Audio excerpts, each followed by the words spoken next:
You are watching the Pan-African Daily TV with Dr. Susan Tata. The Africa we want. Unity, consciousness, our culture, our spirituality, our history. One Africa for Africans worldwide. Motherland's calling its diaspora home. Join my voice. Join my team. Join my campaign. Campaign 21 hashtag 1 million subscribers on the Pan-African Daily TV YouTube. Be a volunteer. Apply now. Be the new Africa.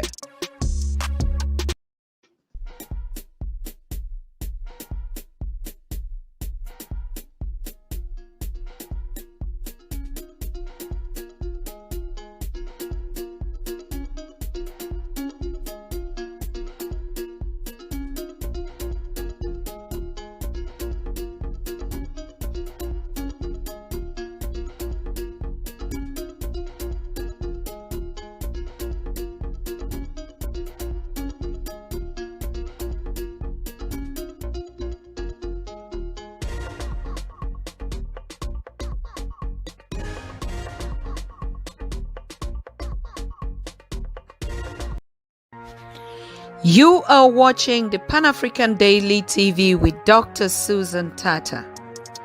The Africa we want. Unity, consciousness, our culture, our spirituality, our history. One Africa for Africans worldwide. Motherland's calling its diaspora home. Join my voice. Join my team. Join my campaign. Campaign 21 hashtag 1 million subscribers on the Pan-African Daily TV YouTube. Be a volunteer. Apply now. Be the new Africa.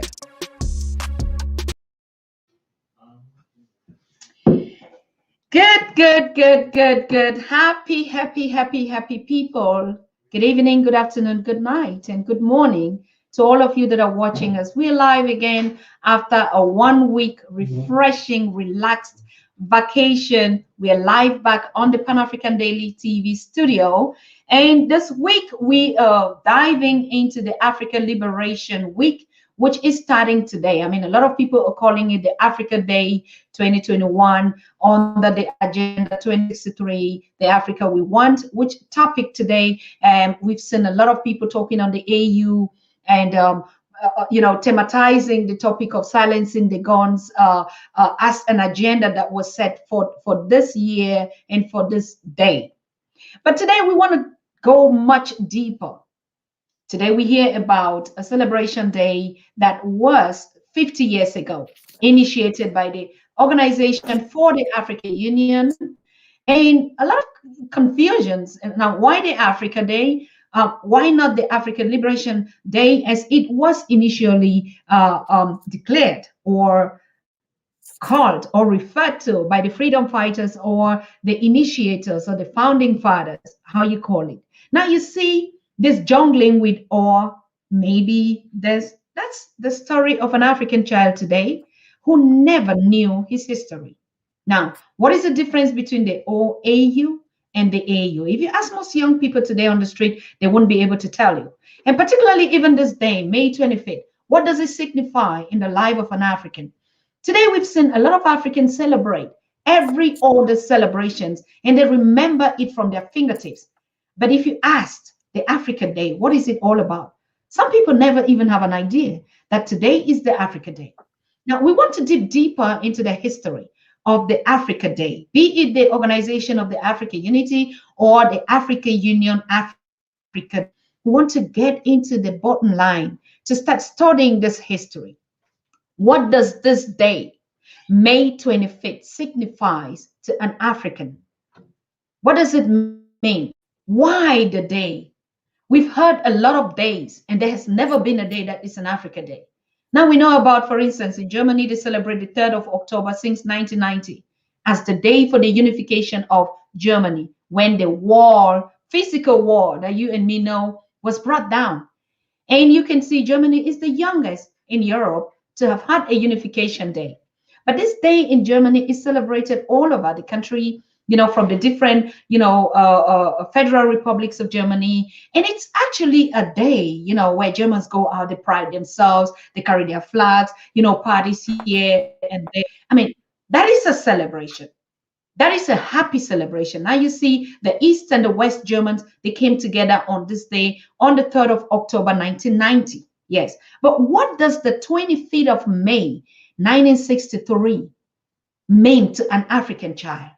To an African in this generation, to even the African, even our forefathers. If you ask our parents, what does this day actually mean? Apart from those that actually maybe were interested in the political landscape of Africa, ask even it doesn't mean anything. It's just a day, I mean, for the first time, of course, we see a lot of posting on social media platform, happy celebration and stuff, and the talks and that. But what actually is this day? Africa Unity, Organization of Africa Unity. This is a very important day, May 25th.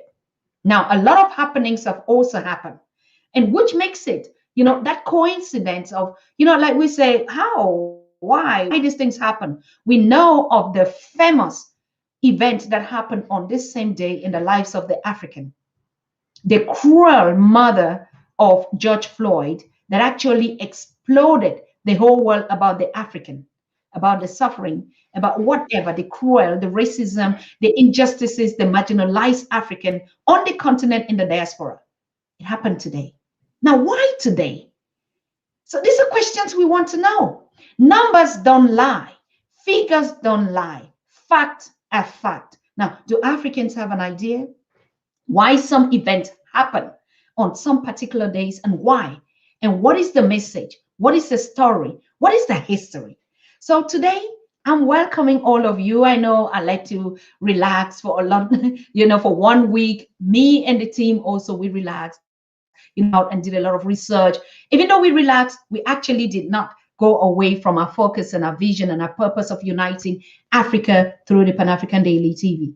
So I want to welcome all of you. And first of all, also thank you all for your messages. I mean, just 1 week on break, I can't even have a break. I keep asking myself, oh, Dr. Susan, what are you doing now? And people, even in my break, people stay asking me, what did you eat today? Wow. So, I mean, that's how important our unity has been. Just 1 second, we cannot even stand being away from each other. I mean, I felt it just this week. Even for me, it was like, even your technical team, Iya, Tumi, Naisha, Patrick, all of them were like, oh, it seems like it's boring. It's too much of a holiday. Can we just go back? Right? Because that's the fire of unity that is burning in the heart of every African. We don't want to waste 1 single minute. We don't want to waste a second again just to miss each other. It is too much of a price that we have paid for so long, for 50 years, for 400 decades and above. And so this minute that we are reconnecting, that we're resurfacing, that we're building the Africa we want, we don't want to miss a second out of each other. So I want to thank you so much. And as you can see, our expert for today is sitting comfortable here.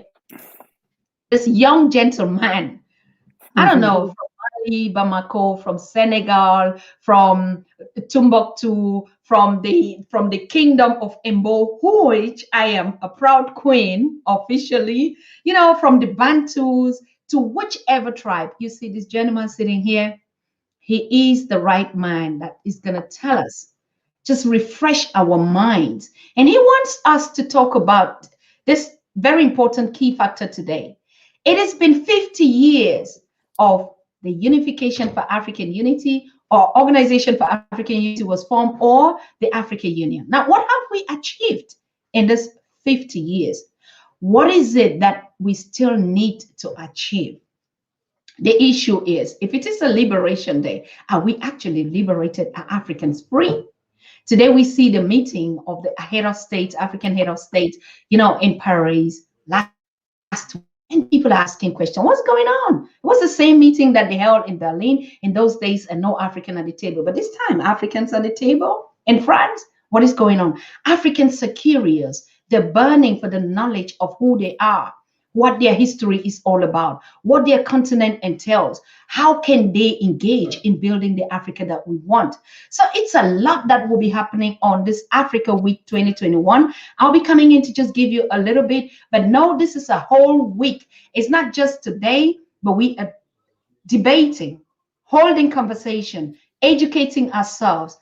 This whole week from today to Saturday is going to be all about the Africa Liberation Day. So I want to welcome you, Elder Joomaay Faye, and thank you for being our guest again on this exclusive show. And you're the right person. I don't know any other person that could actually have treated this topic. Actually, what happened in the past 50 years? How are we going forward? So welcome to the studio today again. Good evening. Thank you, Dr. Tata. I'm really delighted to be here. It's really an honor. And I want to welcome you and your hundreds of thousands of auditors that are out there. I realized it after the first show we had. I got messages from all over the world. Oh, wow, Doctor, you were on there. I heard you on Dr. Tata's show. And I was, yeah, wow, this woman is really popular. Her show is popular. So, yes, thank you very much for inviting me again to talk about, Africa, Africa liberation, African unification. And let me just put it in one single word, like very short, in a nutshell, African regaining full sovereignty.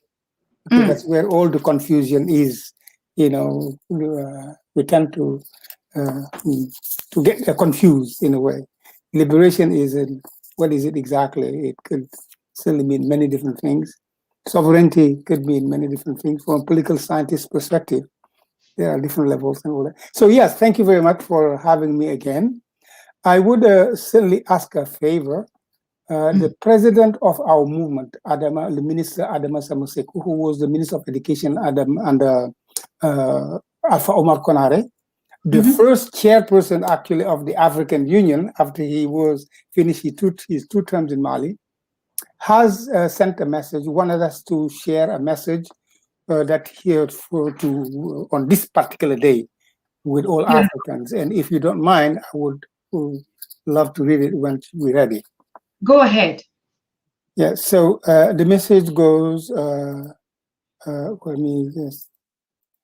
this is message from the chairman of the International Preparatory Committee of the Pan-African Federalist Movement on the occasion of Africa Day, May 25, 2021. Dear African sisters and brothers of global Africa, on this day, May 25, 2021, the African world community celebrates Africa Day, quote unquote, in memory of that historic day in May 25, 1963, when 31 independent African states met in Addis Ababa to lay the foundation for Africa's unity, in the firm belief that only a united Africa could create the condition for its full independence.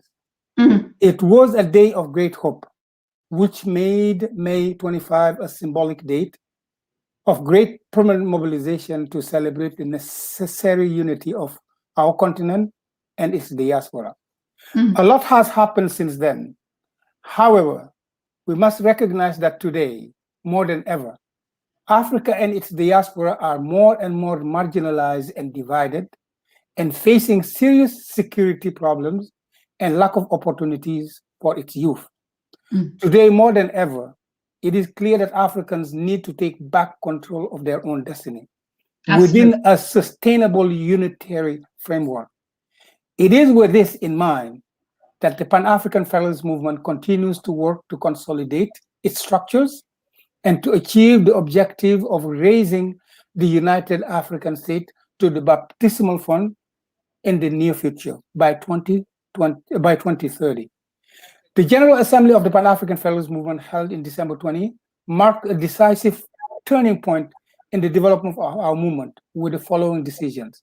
The date of the first Pan-African Federalist Congress is set for December 8 to the 22nd, 2023. Two new strategic commissions of the International Preparatory Committee have been created. One is a Women's Mobilization Commission, and the other one is the Education and Training Commission. Year 2021 and 22 are dedicated as years of the continuation of the Great Leap Forward with a specific action plan for each year. The implementation for all the structures of the movement of a real policy of adequacy profile position was also decided. The reorganization of the regularity of the meeting of the International Committee, as well as those of the Executive Committee of and the General Secretariat, in order to put more emphasis on the activities of the field. The articulation and implementation of these important decisions fortunately coincide with obtaining on April 29, 2021, of the receipt of the MFPA, the PAFM, the Pan-African Federalist Movement, with its headquarters now established in Mali. We are delighted with this new stage in our existence will open ways to a vast campaign of visibility of our movement and support to our sacred mission. We are very grateful to the Malian authority for this opportunity. We seize this moment of consolidation of the structures of the movement, the Pan-African Federalist Movement, as well as its official recognition to launch an appeal on the one hand to the remobilization of the members of the PAFM for the consolidation and development of the movement, and on the other hand, to the mobilization of all Pan-Africanists with a view to accelerate the birth of the United African State, and this in the course of this decade 2023. On behalf of the International Preparatory Committee, I congratulate all Pan-African Federalist movement structures and all Pan-Africanists that are organizing event today to celebrate Africa Day. Africa must unite now. Happy May 25th celebration to all. That's the message of the president of the Pan-African Federalist Movement, Adama Samaseku, a very dedicated, a little older than me gentleman, who has been in jail under the dictatorship of Moussa Traore for many years, who was, who doesn't tolerate dictatorship, and who is a staunch student of Modibo Keita, one of the people who sat in Addis Ababa, actually on May 25th, 1963.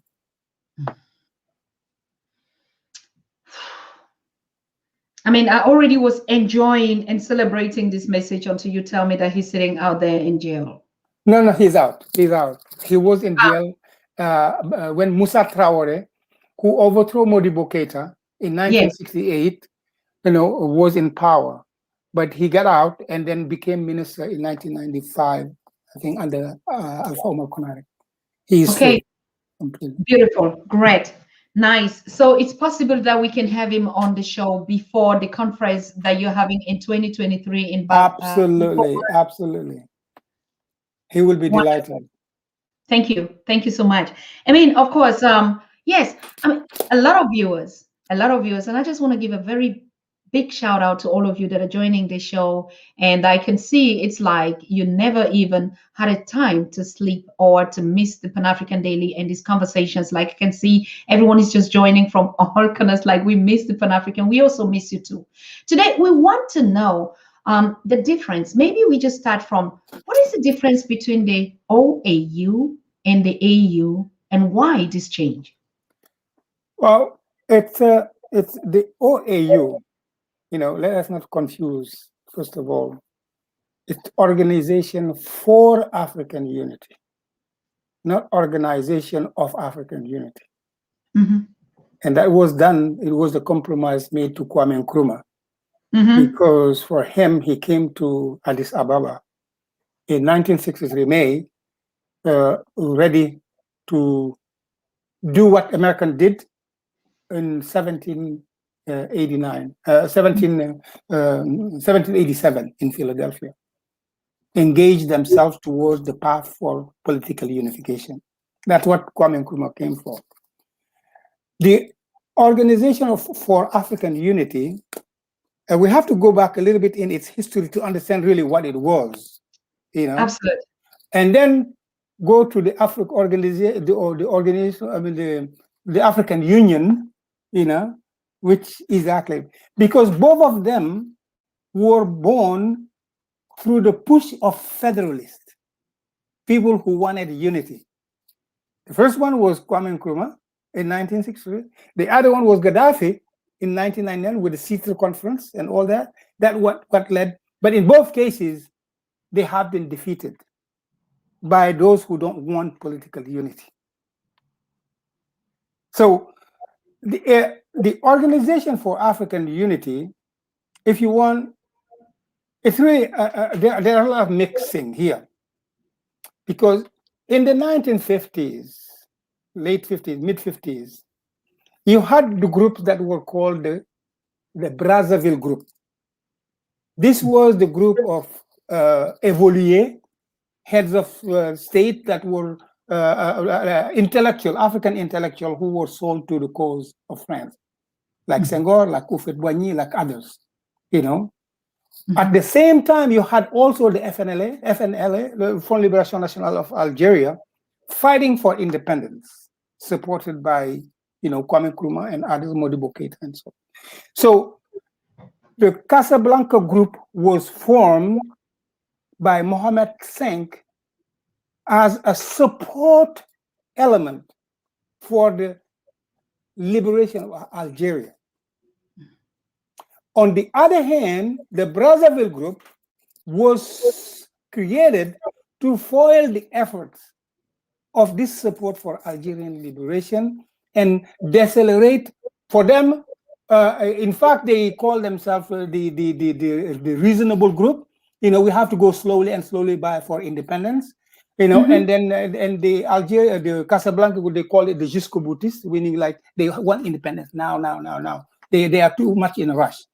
So these groups, were in existence for purely independence related. Now, Kwame Nkrumah, when he went to Casablanca, he introduced the idea of African unity in there and brought a lot of resolutions that were actually, that were paid lip service to by Bourguiba, by Nasser, by Mohamed V, by others, because even Laos was represented at that conference, actually, in the Casablanca.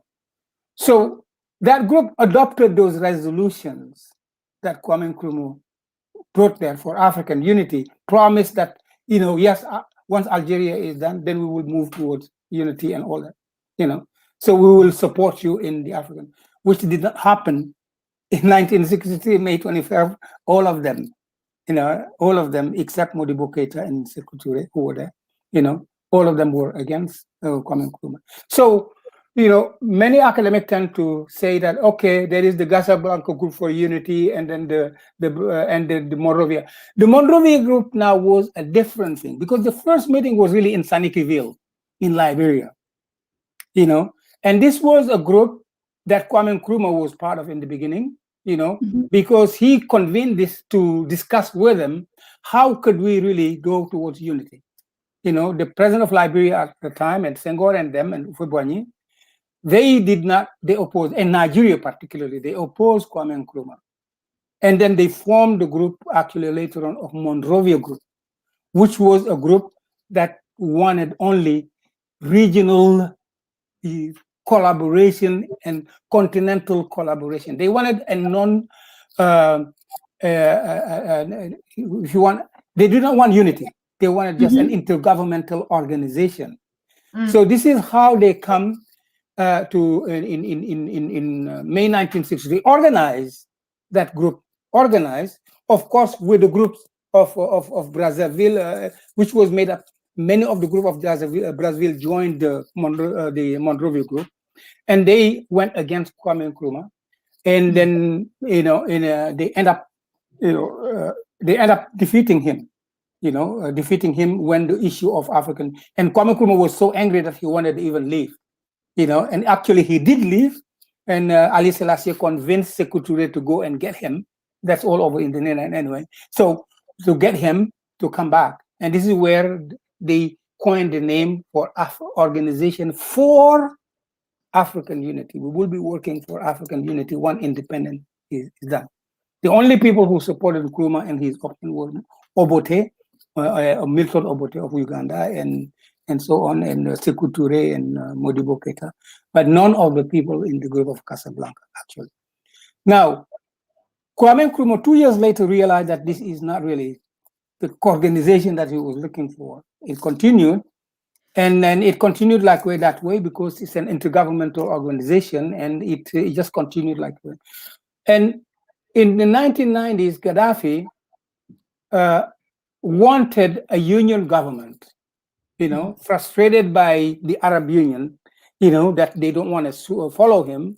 He fell back on Africa and pushed for, first of all, there was a meeting in Arsit in 1999, in which, of course, Gaddafi had a lot of money, many African heads of state were given money and all of that. And they all were agreeing with him that there will be. And then they decided to organize this summit in London, Lomé, in 2000. And this is when the organization, the African Union created. But in the meantime, the African civil society organization was very active, and the diaspora also was very active. This is what the difference is now. Between the African Union and the Organization of Africa, the African Union is more open to the people, to the grassroots, to the masses, in a way, quote unquote, according to the text, but not according to reality. Then was the Organization for African Unity. That is the only fundamental. Otherwise, the charter is exactly almost the same, fundamentally. Okay. When you speak like this, and we just always like, even though we are Africans and we talk about oral history, were there any documentations like I don't know, a declaration ever made in 1963, where there is some points that they actually made, and like this group signed for this? I mean, I've been researching to find. We know there's a charter, but a declaration, official declaration.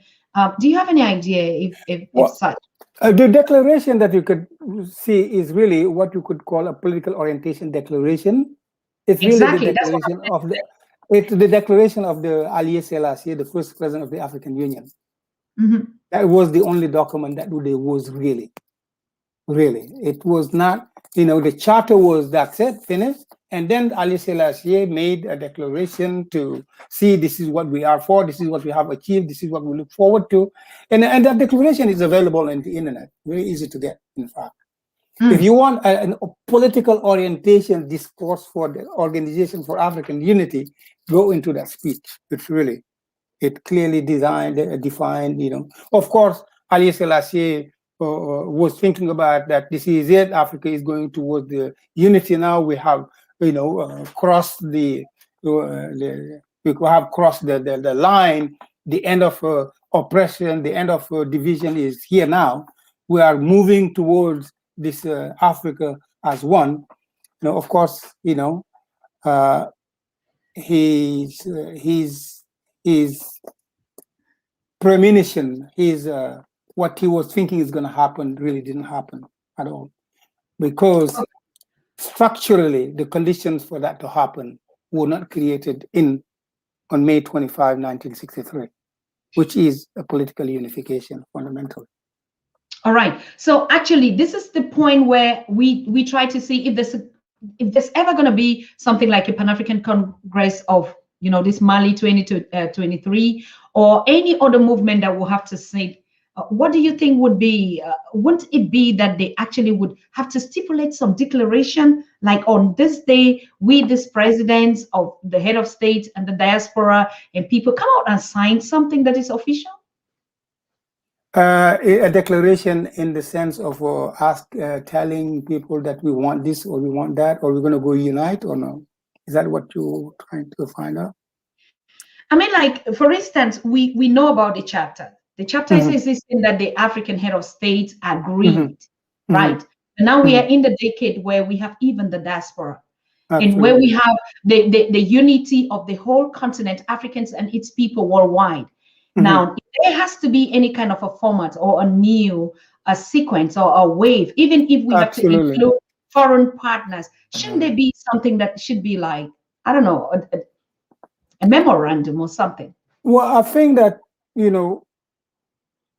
this is where I say that both Nkrumah and Gaddafi were kind of mistaken in a way.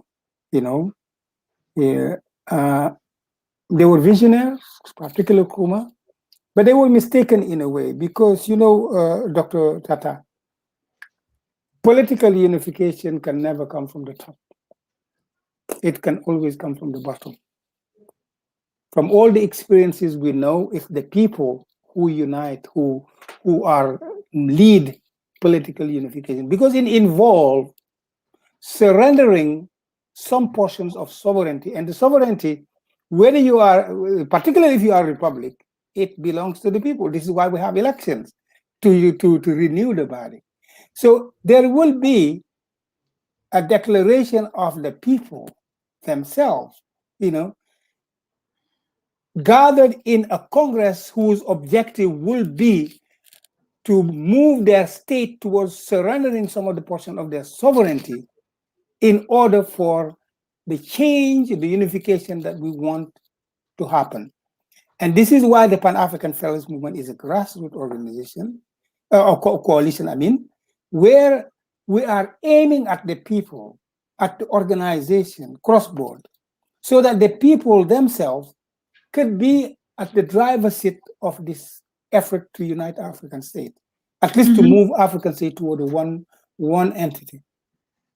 But a declaration is really the heads of state. We cannot expect. We can't expect from the heads of state. And this is what I told Alpha Omar Konare one time when we were talking. I told him, "Big brother, the problem is that you guys are going into the circle of the people who are the most allergic to political unification, and you asking them to initiate the move toward African unification, and that's not going to happen."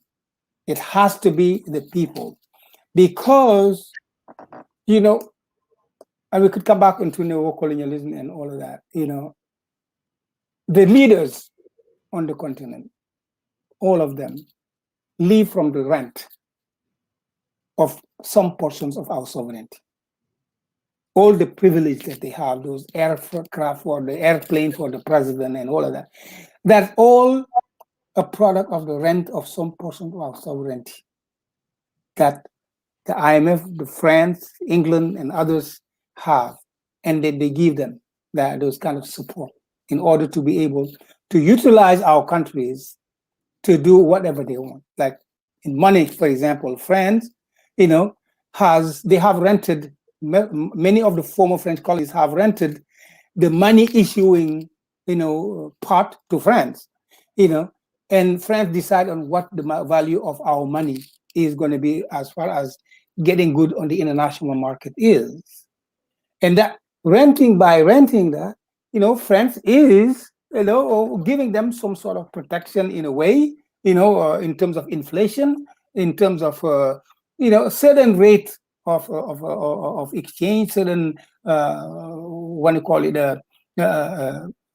interest rates, for example, in a way, even though it is not, if you look at it in the details, it is not profitable. We have our children, because the Pan African Daily TV is a family. For instance, I want to give out a shout out to an 11-year-old princess watching us right now live from South Africa. She just texts, her name is Magona Helen. Helen, you're watching us from South Africa, and you're so interested to know about the African Union and the way forward, because you aspire to be a leader of your continent one day. And you're just 11 years old girl that is so inquisitive and been bugging your family the whole day. You want to watch this program today on the Pan African Daily TV. I want to thank you so much, Helen. You are a brave princess. At your age, you're already curious to know what is the difference between the OAU and the AU. And I think you also are curious to know, what are your mothers and your fathers like me sitting here? Maybe I'm your grandmother, even not even your mother, right? And so, and what is uncle sitting here telling us, the young people, the children of their generation, what is it that they expect to see? Helen, we are here for you and all of the kids that are watching us. Because in the 1 week that I had, and I had all this feedback, hey, This is a family TV, and we watch with our children. So all of the youths, the kids that are watching these programs, we are welcoming you. We thank you. We celebrate you because, of course, you are holding us, your elders, your parents, accountable for every decision that we make for your future. You're holding us responsible, yeah, for every word that we say here, even me sitting here. And the future is going to judge us. Now, I want to get back to the studio, to you, Elder Faye. Now, what have we achieved?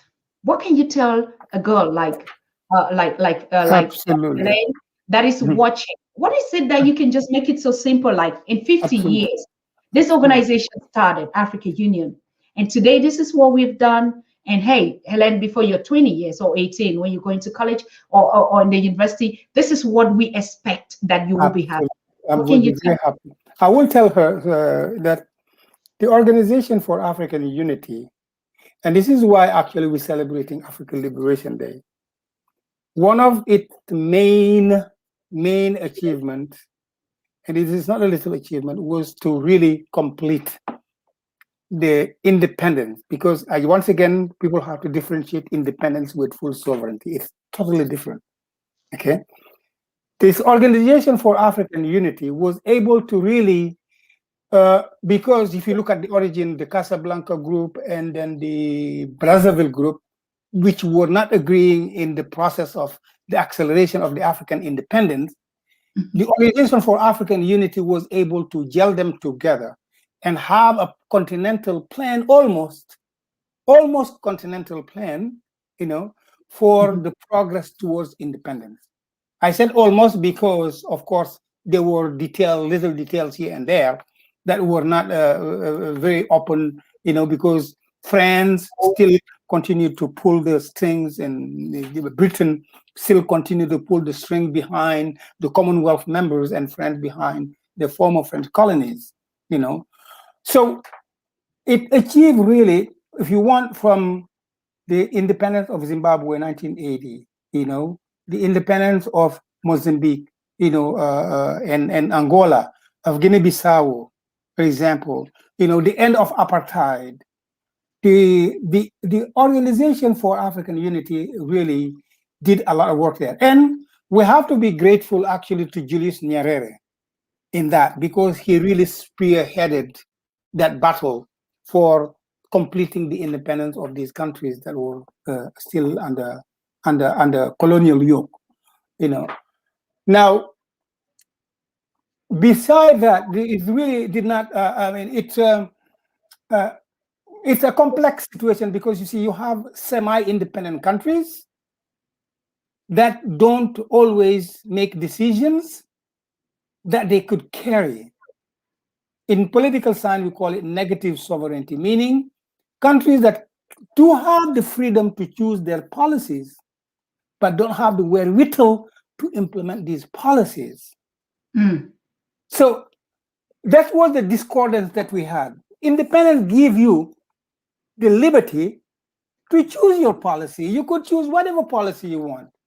Mm. And the Organization of Africa for African Unity chose many different policies. Like, let's say, one of the most famous is the Lagos Plan, which was a macroeconomic plan for the development of the whole continent. But guess what happened right there? Citibank stopped it through the IMF and the World Bank. Why? Because Citibank in the 1970s, all the petrodollar, many will remember, the petrodollar came, like the Arab, the OPEC was created, and then all of a sudden the price of the oil went up, and the Arab countries has huge amounts of dollar in Citibank, and they didn't know what to do. So Citibank started to lend to African countries irresponsibly, and then knowing that they can't pay. And then in the 1980s, when they defaulted in these loans, they used the World Bank and the IMF, the structural adjustment program, right when Lagos plan was supposed to be implemented, was put in place, and the structural adjustment facilities by the IMF. All of those were established, and of course, development was halted. Of course, the Lagos plan was put out of the way. So if African countries were really independent, were sovereign, fully sovereign, that would not have happened. Because they will have the wherewithal to implement the Lagos plan. But because they didn't have, they depended on hand me out or others form of aid, they had to suspend the Lagos plan. They came back to Abuja Treaty and all of that stuff, and that happened. So you can't plan if you're not independent. I'm talking about if you're not fully sovereign. Let me put it that way, not independent, but if you are not fully sovereign, because somebody else will be deciding on what you can implement and what you cannot implement. The Organization for African Unity then was an organization, an intergovernmental organization of sovereignty deficit countries. So you could imagine that sovereignty deficit transferred to the African Union. So its plan become halted because they depend on the state.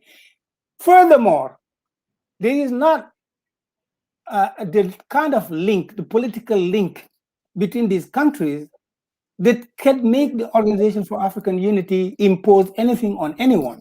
This is just a consultation body. So, so that was put out of the way, So for my beautiful princess, who is really, I thank for being in what.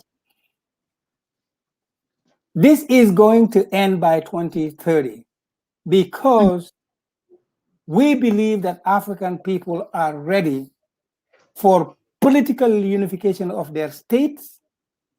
And this federal entity, which will be the United African States, will be a mighty power that will have the kind of sovereignty that will give each state in Africa the freedom to implement its policies, regardless of what the world thinks of it. Not only would it have that power, but it will give this state. Number one. Number two, all of the debt that these countries have, it will assume it and still be the least indebted entity in the country in the world, meaning that African will have access to, So by the time, my little princess, you are 20 or 21, Africa will need experts like you to build railways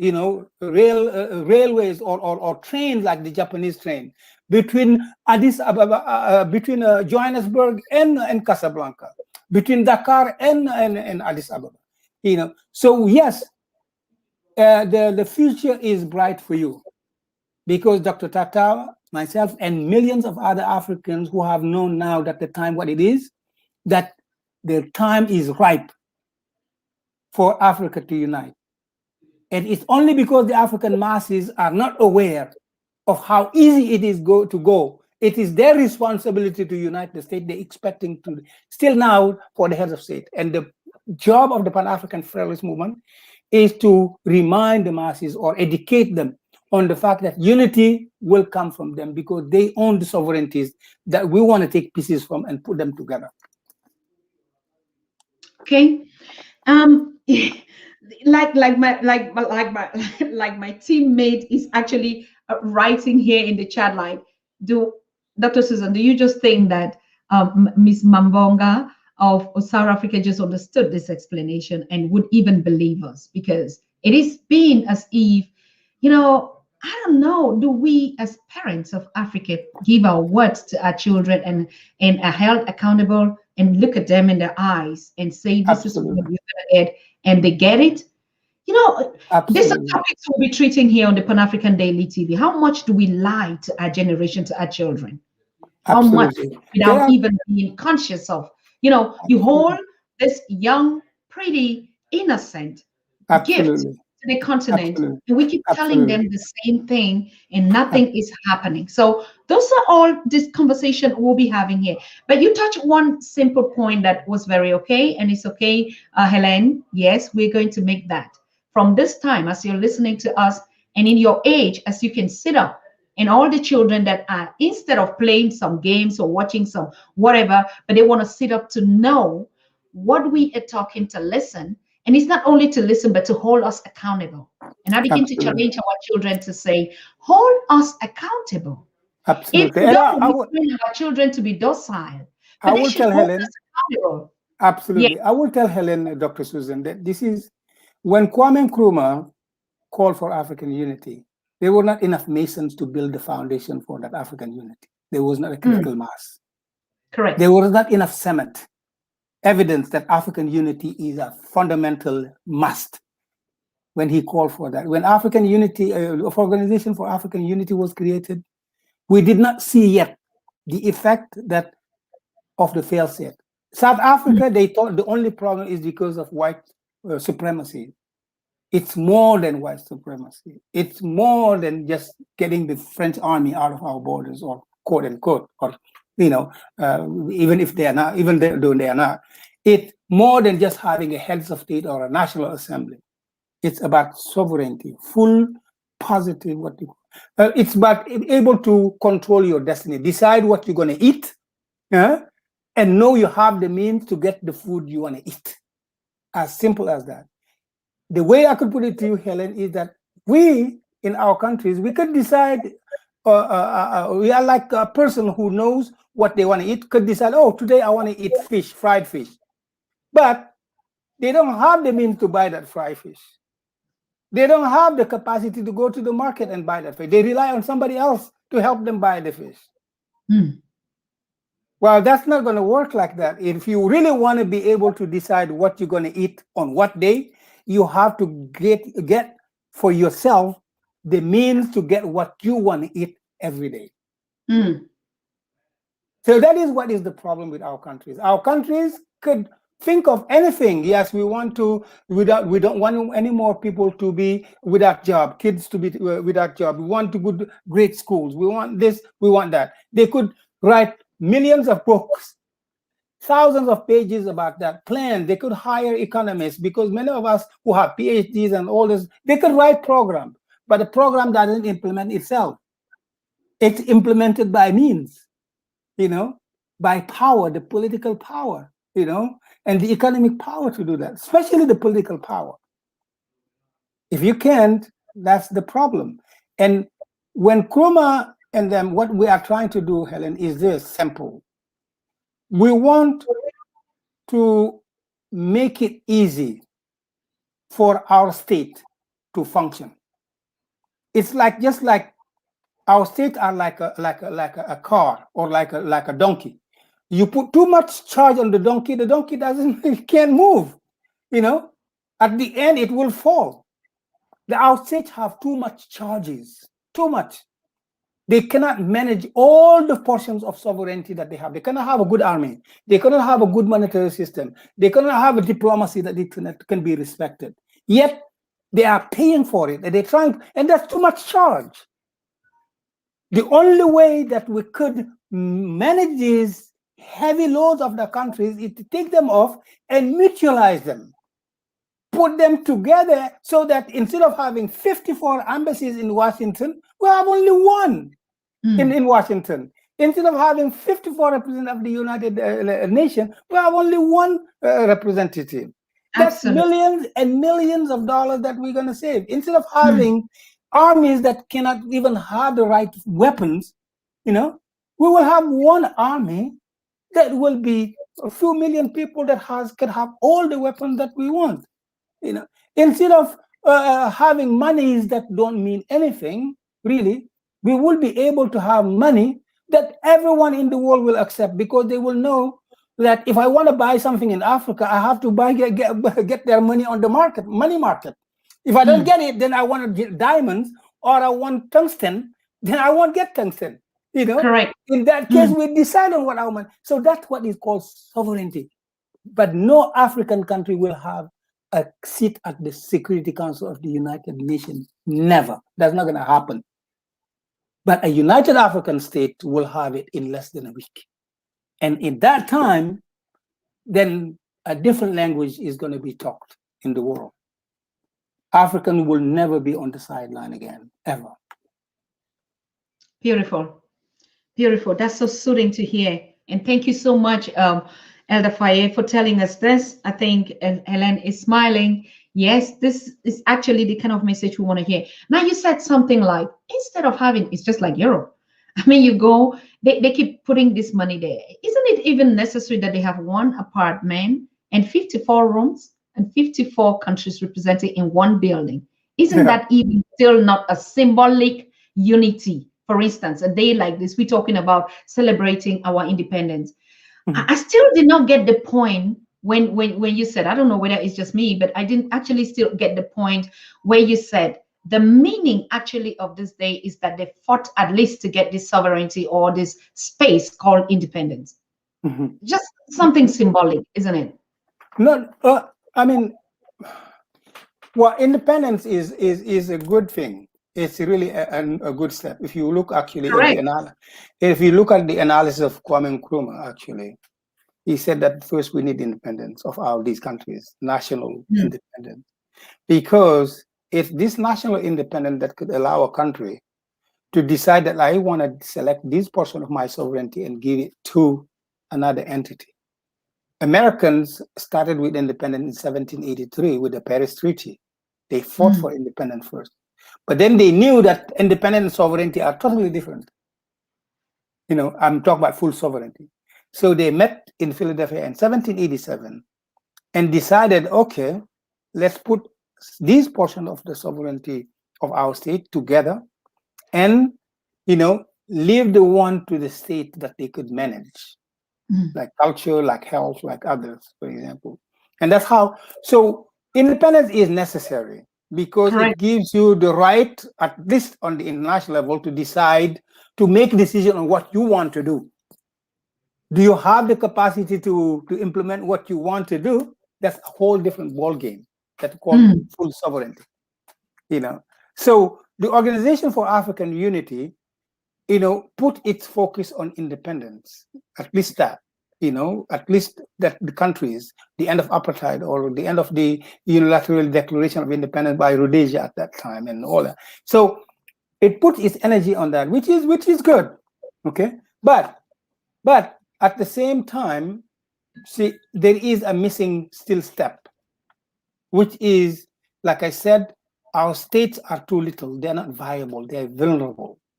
They're too mm, little to carry the weight of full sovereignty.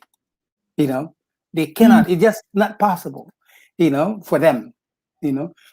So the next step is to recognize that, okay, Senegal, we in Senegal, we really can be, we can't be a positive. We cannot carry all the portions of ourselves. We cannot have a diplomacy that is respected in the world. We cannot correct. have an army that could ensure security for the state. And Gaddafi knew that. We know the experience of Gaddafi is very clear. Gaddafi was independent, but when the French, the British, and the American decided that finish, you're done, they went and invaded, Libya, took him out. Why did they? Because Gaddafi did not have the right type of sovereignty. Would they do that to France? Would they do that to Germany today? Would they do that to China? No, they won't. Mm. Regardless of what the Chinese president. So, independence, that first step is necessary.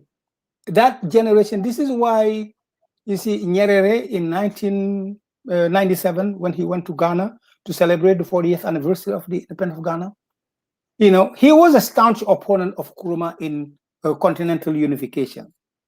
But in 1997, once apartheid was done and all of that was done, Nyerere came to Ghana and said Nkrumah was right. Indeed, continental unity is a must go, because without that, African people don't have a future. So all of these, circumstances, you see, they happen because there is independence. So that first step was necessary. Let me just put it, to make it short. So yes, the African Organization for African Unity, even though it disappointed, the plan of Nkrumah was foiled, but in a way, it was not a total loss, because the organization of the resistance or the support of these countries that were fighting for independence was possible through the African Union, the Organization for African Unity.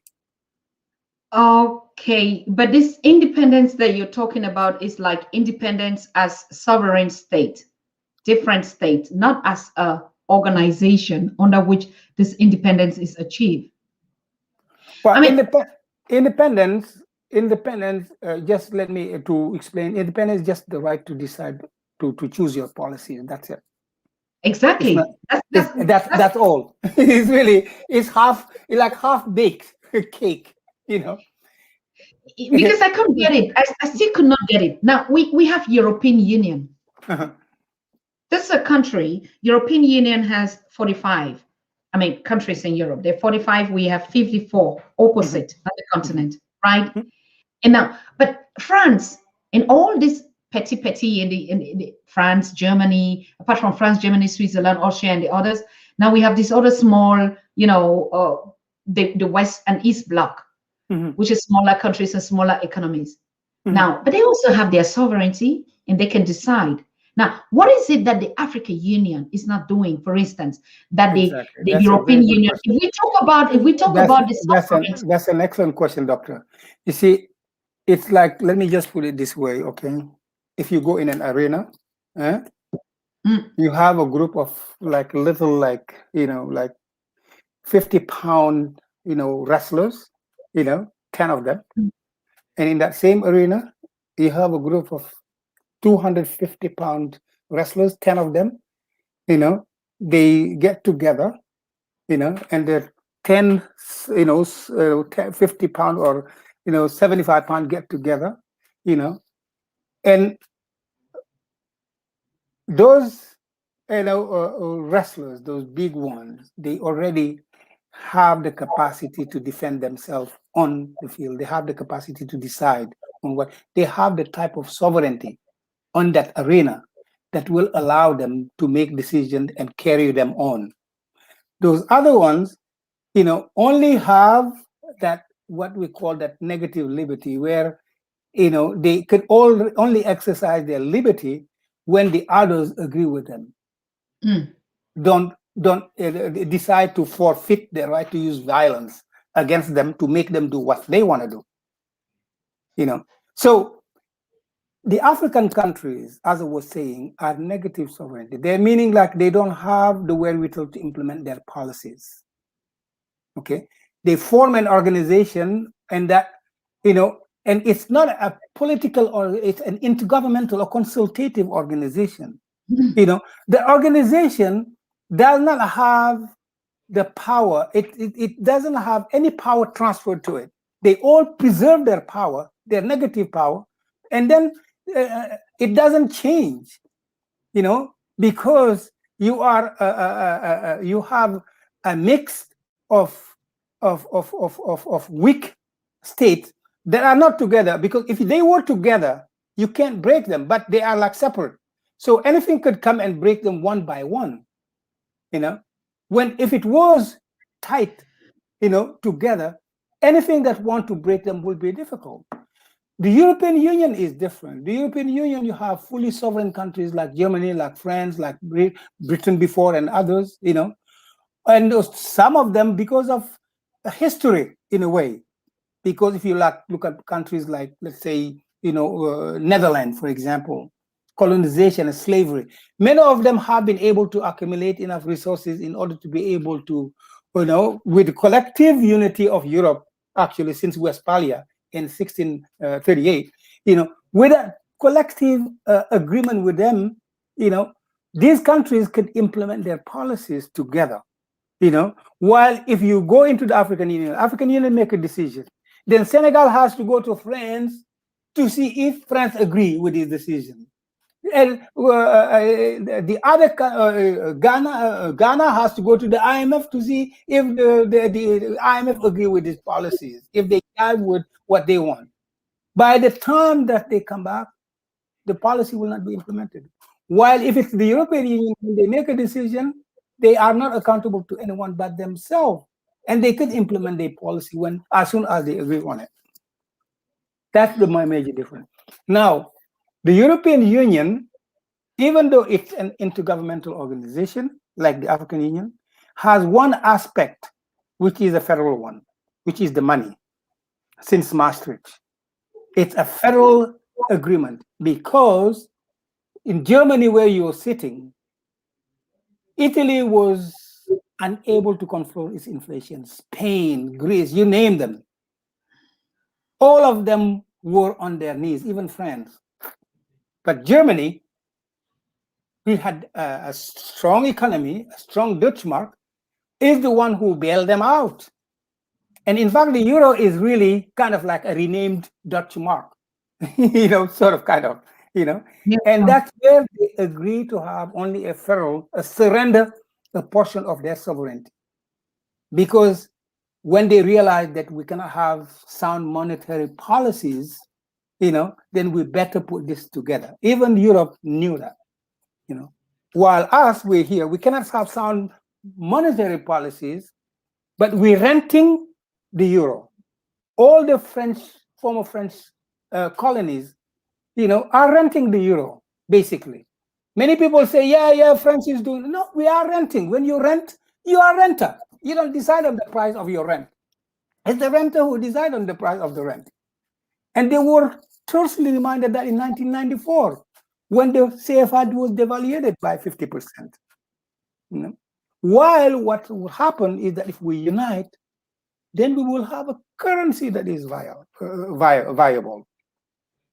Because what people don't tell you, Dr. Susan, is that money is a perceived value. Has no real value. Money is a perceived value. Nothing but a perceived value. There was a time when money was backed with gold, but today money has no that. The dollar's strength depends only on how people perceive the strength of the U.S. economy. The Dutch mark, has its value because, or the euro, has its value only how people perceive the stability of the European market and economy and all that. Cameroon can't have money because, Senegal can't have money because the world will not buy it, will not use it, because they don't think that Senegal, has an economy or a political environment that is stable enough for, if I take 1 franc from Senegal today and I could buy 5 candies tomorrow, that 1 franc, like in a month, that same 1 franc will still get me 5 candies. They believe that franc will get them only 1 candy. And for that, no one wants to take your money. But for a united African state, it will be so different. So different. Absolute. There is something, like, for instance, you talked about the weight. Yes, of course, when we divided, we carry the weight alone. Now, do you see another kind of a challenge that could have been like the lack of a collective will, for this unity from the independent economy? Those that are doing better, they count on their resources and say, okay, now, I'm alone. I can make it. I look for my own partners. And that's why China can negotiate with 54 head of state instead of 1 in that case, if that would have been. And is it a collective? I don't know how I can really put it. Is it a lack of collective will for these presidents, despite the debt burden? And you see, I can't really not do it without the other. What is it that actually, makes the thing? We don't just like to unite. We don't like to defend Africa as a continent, as a race. We want to be individual and show our power, our capability according to our resources. How can you decide that? We're talking about European Union. It's a Absolutely. collective. They have the Absolutely. sovereign countries, yes. Absolutely. They have their deficits. Greece land was just bailout. We know countries in West Africa now that would need a bailout, and they would run to Europe as usual. Now, Absolutely. but there is the collective will to say, you know what, if I fall, you fall. So it doesn't benefit me anything. Or today I can fall, tomorrow you would fall. I don't know what tomorrow is going to be like. Now, do you see that collective will in our own leadership? That is something, first of all, not about me, about the continent first. Unity comes from a sense of insecurity, from a sense of a need. That's why we unite. We don't unite because of then higher purpose or anything. We want to unite because we want to be safer and we want to have more opportunities. That's all the reason why we unite. Africa, there is a schism in Africa, a real division between the interests of the leaders and the interests of the people. Mm. The leaders really don't have anything to gain in unity for the near future. I mean, like immediately, because they're renting out some portions of our sovereignty and they are being paid really well for that. They have a nice life. Their children have a nice, they could fly on jumbo jets and all that stuff. So their selfish interests don't match unity, because if we unite, that portion that you were renting, you will no longer rent it to friends. It will be in the hand of a united African state federal government, and it will benefit all the people of your country equally. So, and you look at the economy, the economic class, our economic class that we call comprador bourgeoisie, which is, if you want to call it, a mercantile economy in the period of advanced capitalism. Okay, it's like people who buy, who sell raw materials and distribute finished goods. That's what we have. That means that they are completely dependent on France, on England, on others. The politics are dependent because of the rent they're being paid, and the comprador are dependent because their economy is totally functioning based on their relationship with the industrial capital, capitalists of the other country. So these groups don't have any interest in uniting. This is why unity, my Dr. Susan, will come from the people. There has to be, like the Pan-African Federalist Movement want to do it, an understanding of the woman selling fish in the market of Yaoundé or Douala, that instead of running there a thing, or they're running behind people, because I don't have access to money, access to loans, it's too expensive to get a loan and build a business. This woman selling fish or this man selling coconuts have to understand a united African state will allow them to get loans that are a whole lot cheaper and sell their fish not only in the market but throughout, but borrow money to get trucks, frigorific trucks that can take their fish all in all corners of Cameroon. We have to explain to them that, that opportunities,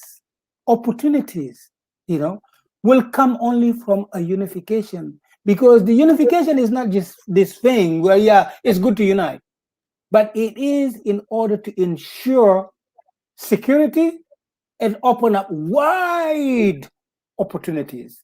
A musician in Dakar who has only like 1 million or 2 million people as its public. Well, imagine if the market is open, you have the same radio station, singing their song across the continent. It opened at least 500 million potential customers to him. This is why a musician here in the US could easily, even though their production is not necessarily better than the production of our musicians, they could get millions of dollars selling one truck that really like a lot of people like. But you don't see that in African music. So unification is for opportunities and security, and that strictly has to do with the people. And the challenge is to explain to the people, what do they have, what's in it for them, really. What in it? There is no superior goal. It's what's in it for the person, the peasant in Senegal, the fisherman in Bangui, the peanut seller in Brazzaville. What's in it for them? And that's what the Pan-African Federalist Movement is busy working on, deciphering the message, like to Ellen. What does unity mean for her, for an 11-year-old? What does it mean? And get her excited about this unity. And get her parents to go vote that South Africa must be part of the United African State. That's the kind of message. But what has happened so far is that we are only between intellectuals in these big conferences, drafting resolutions that we are only proud of ourselves, to make us only proud of ourselves. We have to break that down. Like Karl Marx said once, the philosophers have theorized the world, and now we have to change it now. Sounds good. And Yeah, because we're having a conversation. It's still, I don't know, like I like. When I hear vote, we have to follow this particular kind of a pattern. I still have a kind of some cramps inside me, like we want to be sure of the structures that we're putting. Now, if you say the unity would come from the people, and if I look at the audience and I look at the followers, they're ready. They're united in their own way. We're united. We're transacting. Yeah. We're sharing conversation. And now the issue you brought, which was very pertinent, you're talking about now. And okay, we know the blockchain technology is coming and stuff like that. And sometimes this paper money would even just have no value, which is I don't even know why it has a value. So how can people understand that the unity would come from people, and then how would the monetary system function? I don't know, from the people. Well, I mean, if you want to explain the monetary system to someone who is already, in business, a small business, ask them, because I do this all the time. I ask them, why don't you borrow money from the bank? Oh no, they will not give me. Oh no, it's too expensive. 35% for me to borrow. You know, by the time I sell my fish, I can't pay them because I will be only working for them to pay for the interest. You know, we have to engage the people themselves and understand them, because you see, we are close into our intellectual circles and theorizing everything. Mm, But we have to understand the reality from the perspective of the people that we are trying to convince, absolute. and explain to them that their concerns could be addressed through unification for this reason. And this is why the Pan African Fellows Movement is working on what we call a campaign manual. And the chairperson of the committee, who is one of the foremost linguists in Africa, Professor Marcel Kidi Dikiri from some of the Central African Republic, they said, what I want you to do is that I want you to produce something that will make a single man who is in his field, trying to get cocoa, why is African unity necessary for them, and get them excited.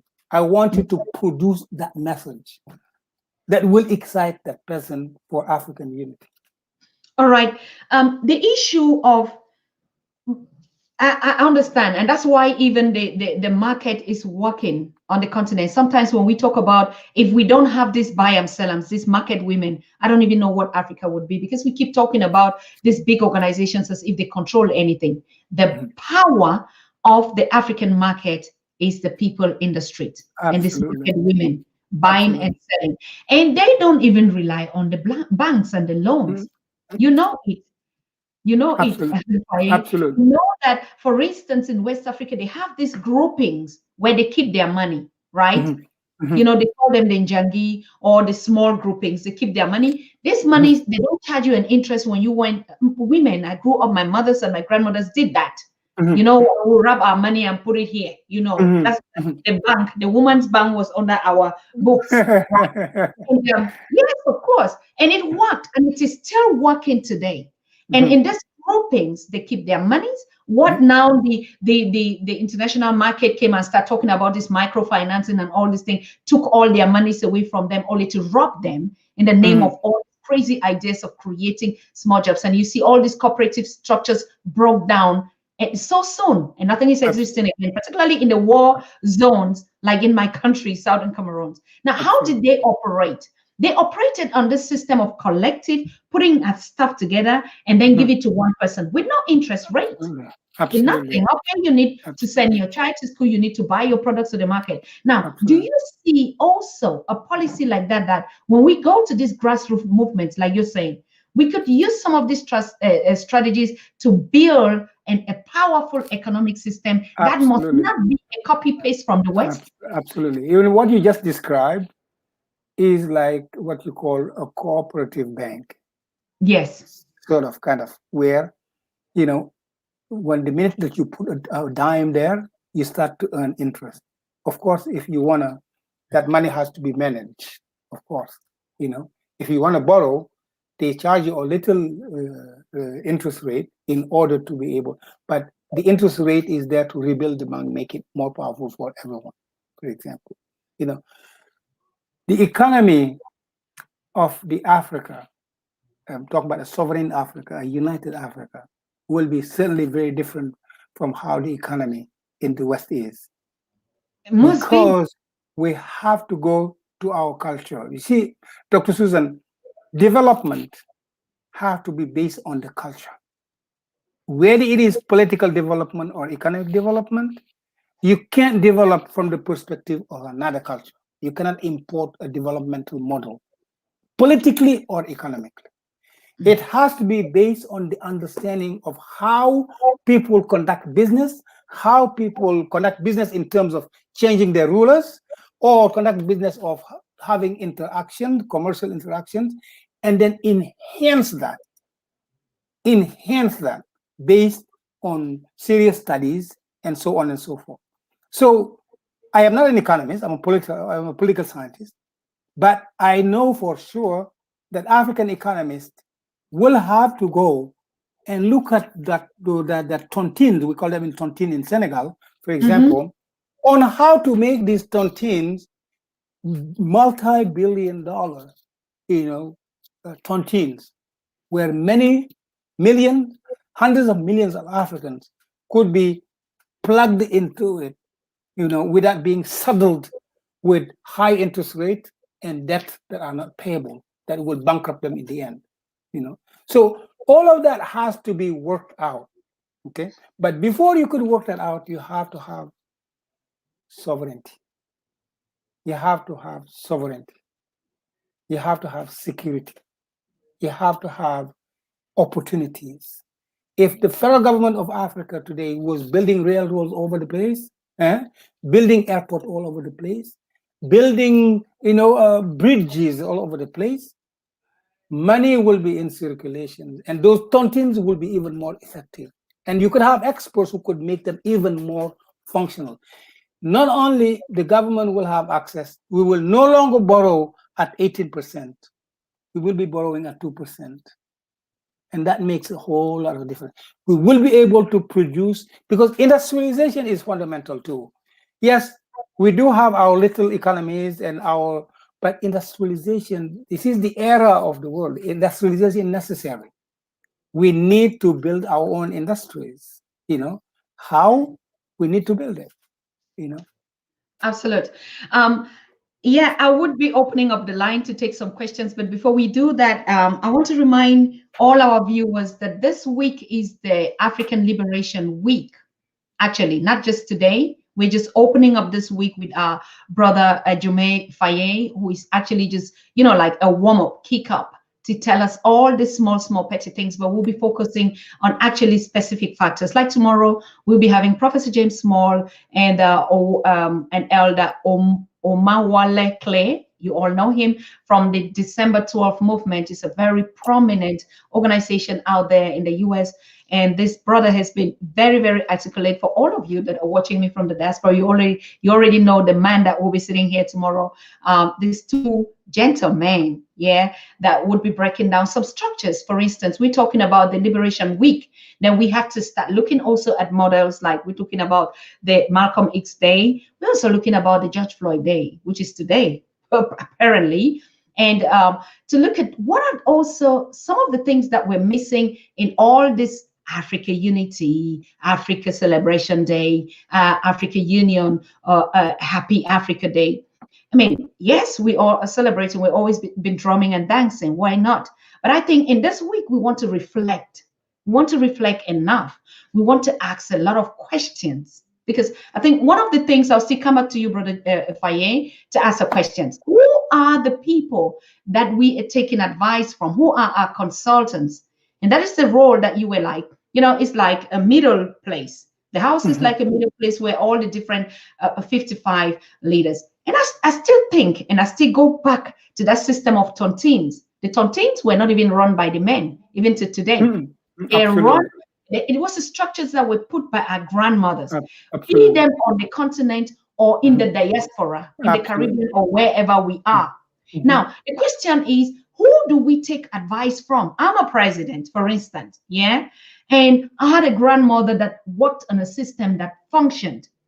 We don't ask questions because we think they're illiterate, but they're the ones that pound that economy to keep it to where we are today. We make a lot of mistakes. We don't ask questions. We don't go back to research. We don't ask, particularly the women, the mothers. They knew all the secret. Our mothers could raise 8 children, send them to school, 10, 15, with no child support, with nothing, nothing, nothing, with even no healthcare facilities. And we all went to universities and studied, and they had no bank, no credit, no mortgages. Now, who are we listening to as advisors in any system and any culture, in any country, and any race? They even go back to the past. They tap into the knowledge, just like the old mother's kitchen. You can never beat your mother to cook food, right? Or the old mother's cook, they will always tell you the recipe. Now, who are our leaders listening to? Well, Dr. Tata, I would say that who are they taking orders from? Orders. All right. You see, advice is different in order. Okay. Our leaders are taking orders from outsiders who actually are their former colonizers or the international institution like the IMF, the World Bank, US, China. They're taking orders because, like I said, you see, their states have a half-baked form of sovereignty. They could decide, they could take any policy, they could whatever. They could get advice from any of us intellectuals on the continent. But what will be implemented will come and will be decided by the IMF and the outside, So they don't, who are they taking advice, who are they taking orders, I would more likely say, orders, not because they want it, but because structurally they cannot do anything else. And I have been in Burkina Faso next to Thomas Sankara for 2 years, March 1985 to May, a year and a half, to May 1987, May 2nd. When you are next to someone like him, who is certainly a serious leader, committed, uncorruptible, then you could see what it means to have a deficit of sovereignty. You could see Kwame Nkrumah, his dilemma in the Congo. Anyone who studied the dilemma of Kwame Nkrumah in Congo understand what not having a full sovereignty means. Because they may want something, but Susan, if you are, it doesn't matter what president you are. If your state is structurally a neo-colonial state, unable to stand by itself, and dependent on the yes of somebody else, you could be the cleanest leader. Yes. The problem will not be. It's just like it's a symptom. A head of state can only be there to cure the symptoms, but the fundamentals have to be there for them to be able to develop or to make policies that benefit their people. And that fundamental is positive sovereignty, full sovereignty, the wherewithal to be able, the freedom they have it, but the wherewithal to implement their policies without having to listen to nobody. As long as we don't have that, we will be blaming. Yes, corruption is in Africa. Yes, malgovernance, but these are aggravating factors. These are only aggravating factors, doctor. The illness is deficit of sovereignty, non-viability, vulnerability, and the whole 9 yards. And this is why Kwame Nkrumah, even Marcus Garvey saw it. This is why Marcus Garvey in 1920 was calling for hail the United States of Africa. This is why Kwame Nkrumah said that. This is why Julius Nyerere. This is why Bartholomew Boganda. Sheikh Anta Diop, you name him. They all call for unity. Onyobe Ruben, Osende Afana in Cameroon, who did his thesis on the monetary system of West Africa. Correct. These people, they know that you can't develop these countries. Period. I was in Burkina Faso when we did the 5-year plan in 1987. 75% of the means to implement the budget, the plan, were to come from outside. 25% only we could afford. How could you run a country like that? Can't. It's a structural problem. It is a structural problem. It is called deficit of sovereignty. And that can only be cured, like Kwame Nkrumah righteously saw it, by surrendering some of the too heavy portions of sovereignty. And maybe I'm talking in a political scientist language, but taking what is cumbersome for the state, like diplomacy. Cameroon cannot manage a serious diplomacy. Senegal cannot manage Cameroon cannot have a serious army. Senegal cannot, Cameroon can have really a serious money that is, these are cumbersome things for these countries. So if they put it together, mutualize it, then it will not be too heavy for the federal government of the United African States, which will include $1 billion in Africa and maybe another $250 million in the diaspora. Africa will be the most powerful country, the most powerful in terms of sovereignty, if only these portions of sovereignty were surrendered and mutualized.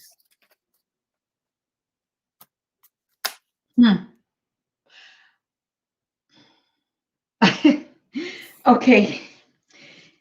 Very, very, very, very great, very positive. But I'm just trying to still look at the point where, isn't it what the African Union is actually struggling to do? And No. All right, let me just pick some few calls. Drink some water, so that at least you can take some fresh air and then we get back. Hello, let me pick some few calls, please. Hello. Hello, Susan. Yes. How are you?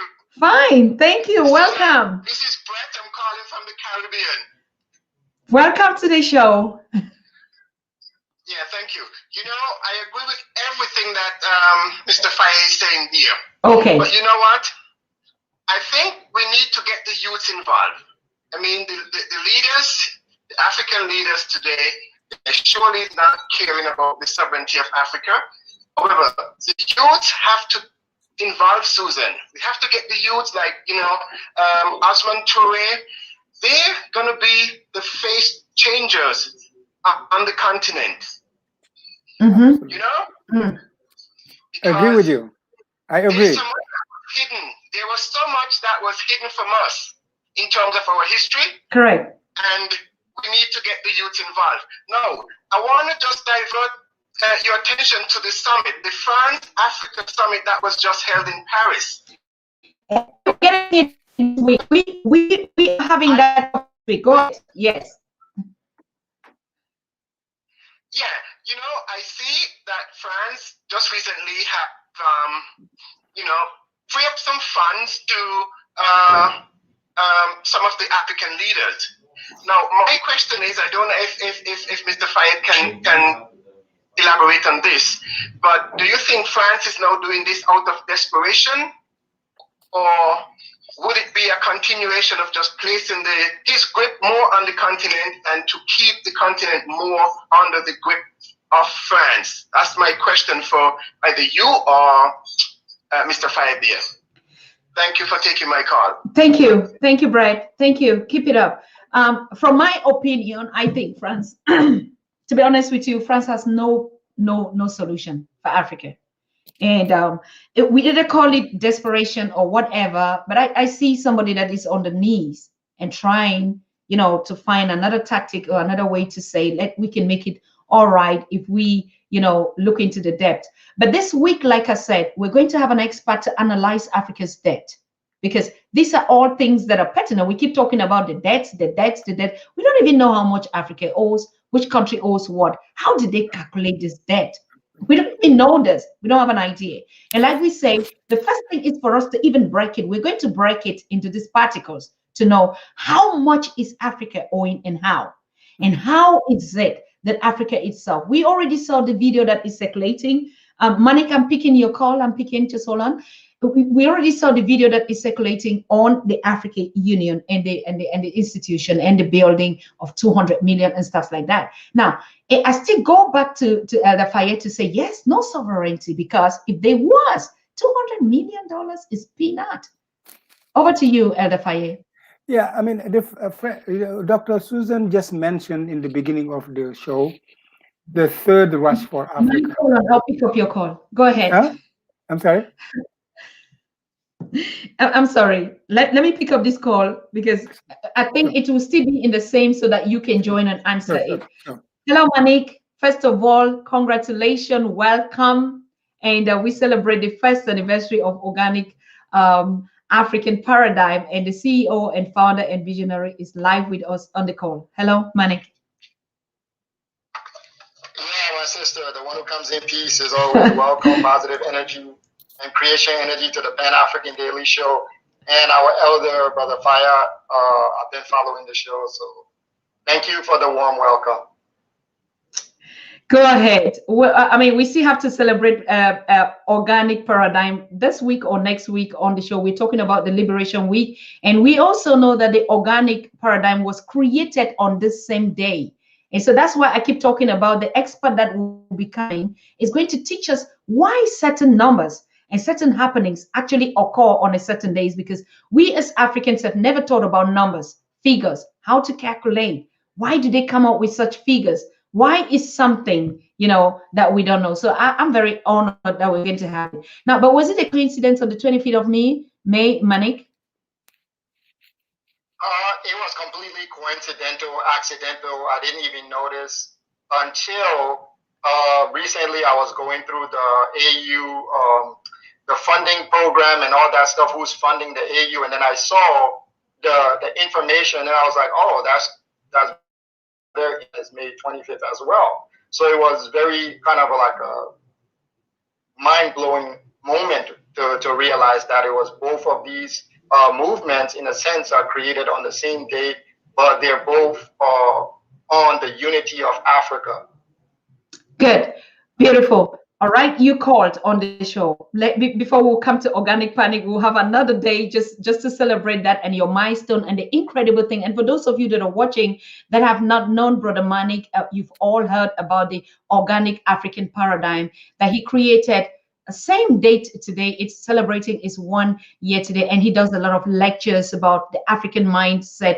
It's a liberation, and that's why we say we don't understand why some things are coincidentally happening on African Liberation Day and now happening in another fluid format to what the CEO or this visionary would call about. I mean, you just log in, just type Organic African Paradigm on Facebook, on YouTube, or anywhere, you're going to see Brother Manik. But Brother Manik, what was your purpose of calling? Yeah, before I say that, I met you for the first time on June 5th, 2020. That's the first time I heard about you. And I was on your show, and that show was kind of very, very special show, which brought the Organic African Paradigm to the surface. So thank you for that. I appreciate you for that. And now I'm going to add to what our elder said. Now, typically when we address the African understanding, or resolution, the African question. I don't like to use the word problem, rather question, the question of Africa's unity. So Africa's unity is a question. Now the question has 5 parts. The 5 parts are social, which the brother talks about, the critical mass of the people coming together, because while the leaders are the ones sitting on the chair, if you remove the chair from under the leaders, the leaders are going to fall. The chairs are the people. The leaders are standing on the backs of the African people. Now, the critical mass of the African people will force the hands of the leader, and I agree with that. But that falls under social and what you call it. There's the political, which is the politics on the global space about.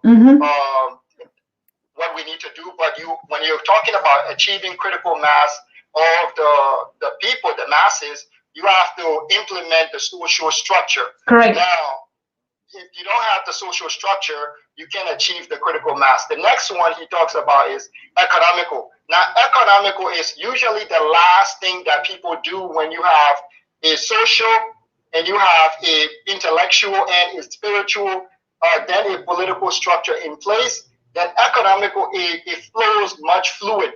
Economical structure becomes more fluid. Now, the spiritual doesn't necessarily have to do with religion, but it has to do with a purpose and a destiny. Like, what is the overall purpose and the destiny of the African people? Correct. Now, the African people collectively have to come up with a reason why we are alive and where we want to go. We can't just say we want to make money. You know, a man can't just marry a woman and say, you know, I just want a beautiful woman. You have to have a reason why you married that woman.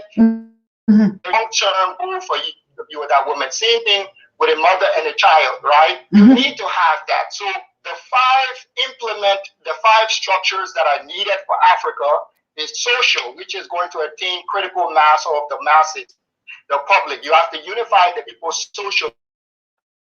Talk socially, you're going to use all the elements of African culture to unify the people. Correct. Intellectually, has all the institutions of learning. You have to be able to unify the institutions of learning to share a common teachings, common set of teachings. Like a lot of the knowledge this elder has is so powerful, but that knowledge is not uniform on the continent. So the intellectual structure has to be uniform. Then after that, you're going to have the political the political structure. That is about four. Political structure usually has to do with our charting our course. You know, charting our course, how we are going to maneuver the game of life. You know, like when it comes to the war and know thyself, know thy enemy, know thy environment. That's where political structures come in. So that's like the fourth element on this thing here. And now economical structure comes at the final thing. That's where you're going to have a total unit on the five structure. Now, also, I want to add to this, right? African society, my recommendation, here's a solution for Africa. Africa needs 70% of women in leadership.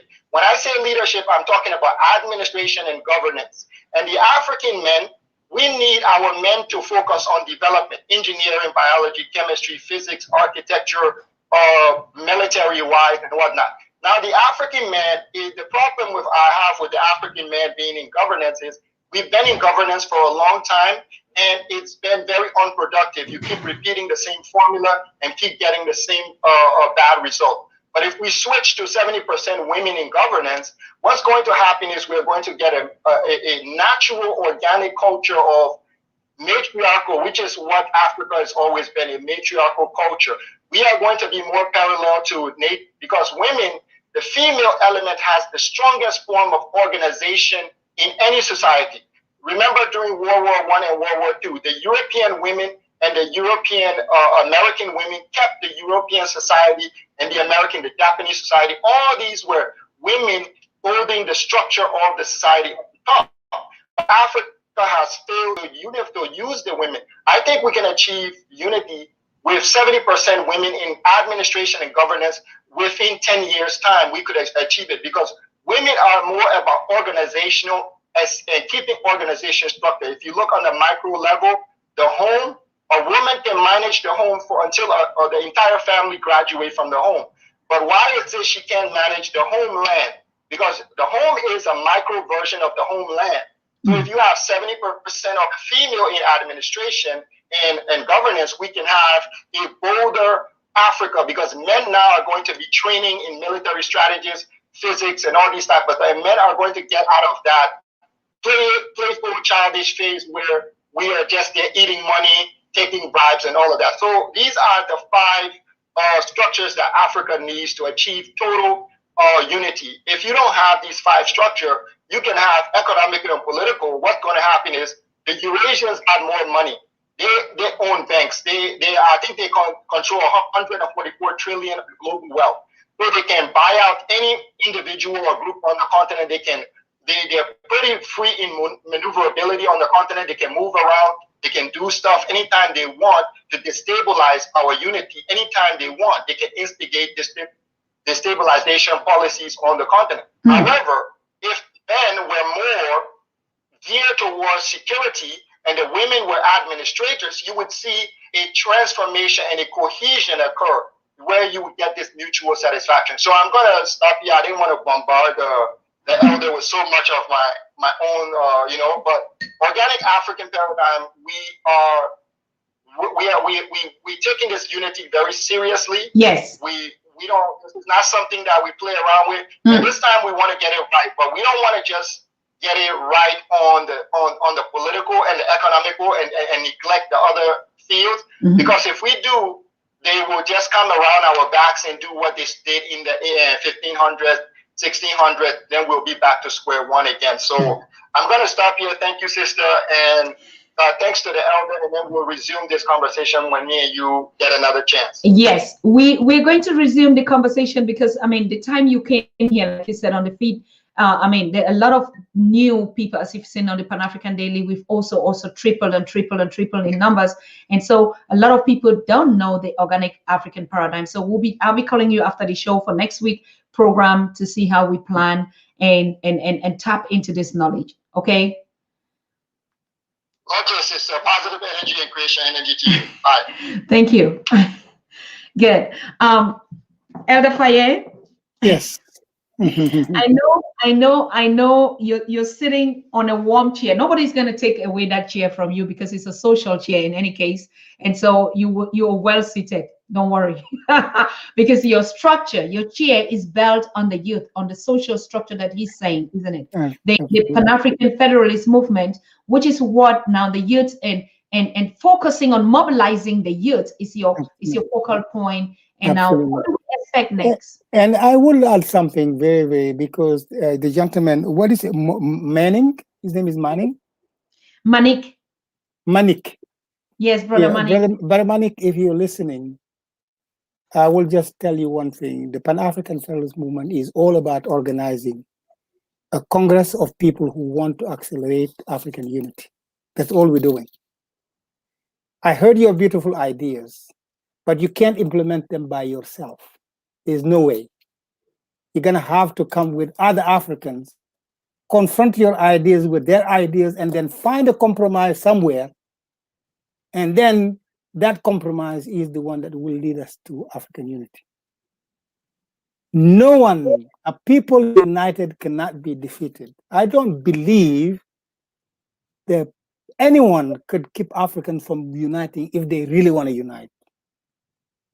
Our empire have not been defeated from outside. They have been defeated from inside. What is slowing down African unity is that each one of us is sitting on their corner and we're not getting together to put our heads together and compromise on a plan that we could all be comfortable with for the acceleration. And this is what the Pan-African Federalist Movement is all about. We want people to build local committees, national committees, regional committees, in order to discuss and to come to a Congress and discuss together what is the way forward. We will bring proposition, others will bring proposition, others, and then we agree. Because you see, there is no way of knowing what you're saying makes sense if you're just saying it to yourself. You have to confront it with other ideas and be open-minded too. So that's what, so you are certainly wherever you are, please bring your know-how to this discussion, to the preparation of this Congress of people who really are serious about unity. Bring it. Organize, like my elder brother, Stokely Carmichael used to say, Kwame Ture. Organize, and let's get together in a Congress. And if I want to just chip in on the other thing for the question about France.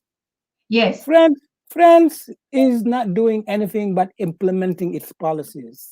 Yes. France is not into any difficult. I mean, they know they are finding looking for means and way where they could maintain French neocolonialism. That's all they're doing. They are competing with China. Right now, they are head on head with Russia in the Central African Republic. Correct. French military and South Africa and Russians are fighting, and they are being beaten there. by the Russians. So France is only doing what it's supposed to do, defending its its cow for milk, which is us. We don't have to be French cows.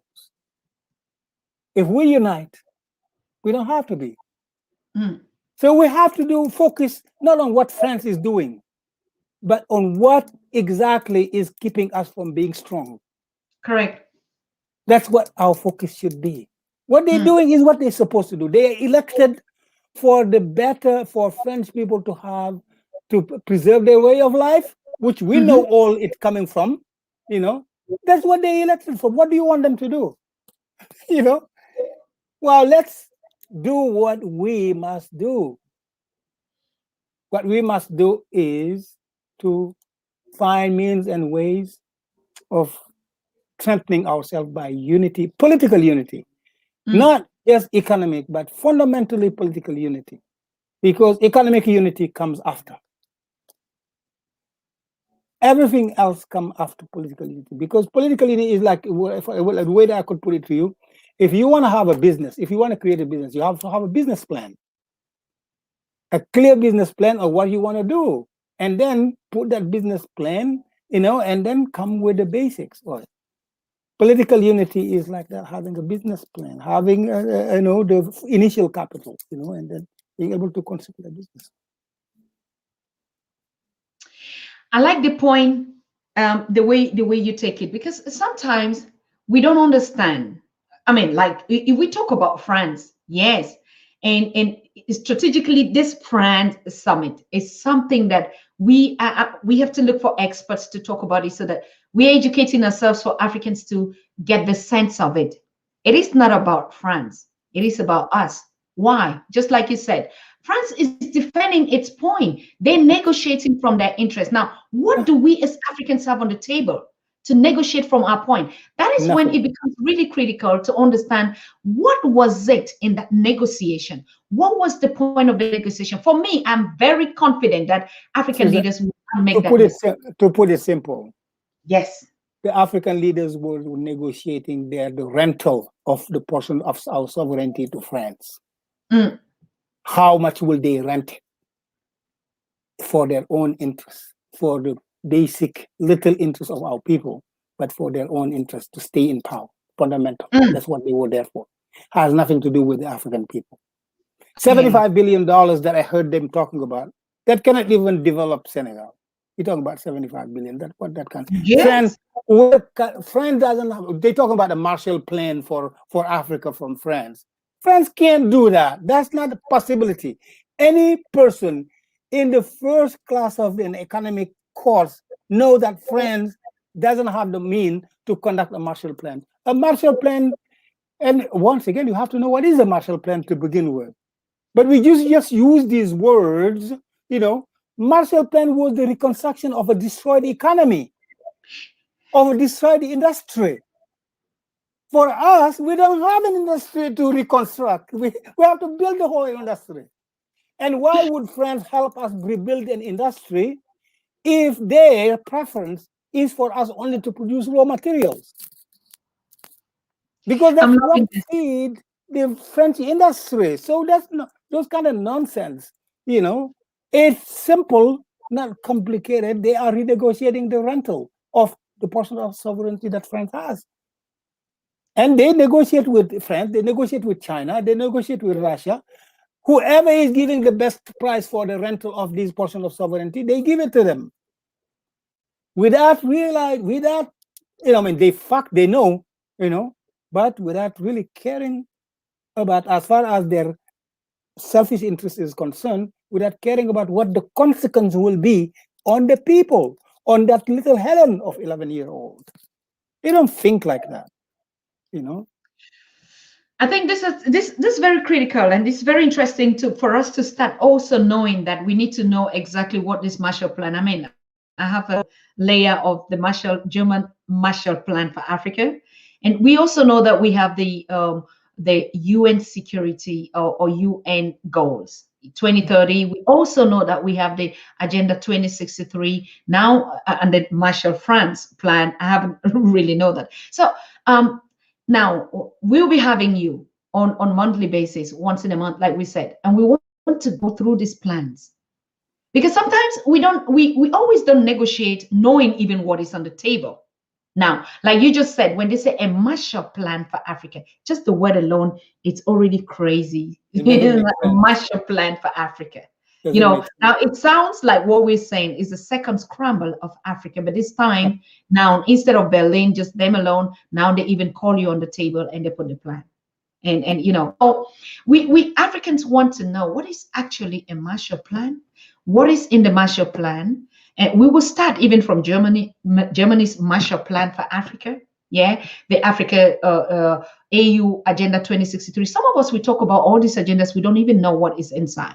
Probably, maybe there's some de factors that we're also seeing that we could be crossing. So I have all those data in those documents, and we're researching with our team on it to find out how do we start treating it. So that when we handle topics like this, we already know for which one we're talking about. I will just use one sentence to describe all those plans.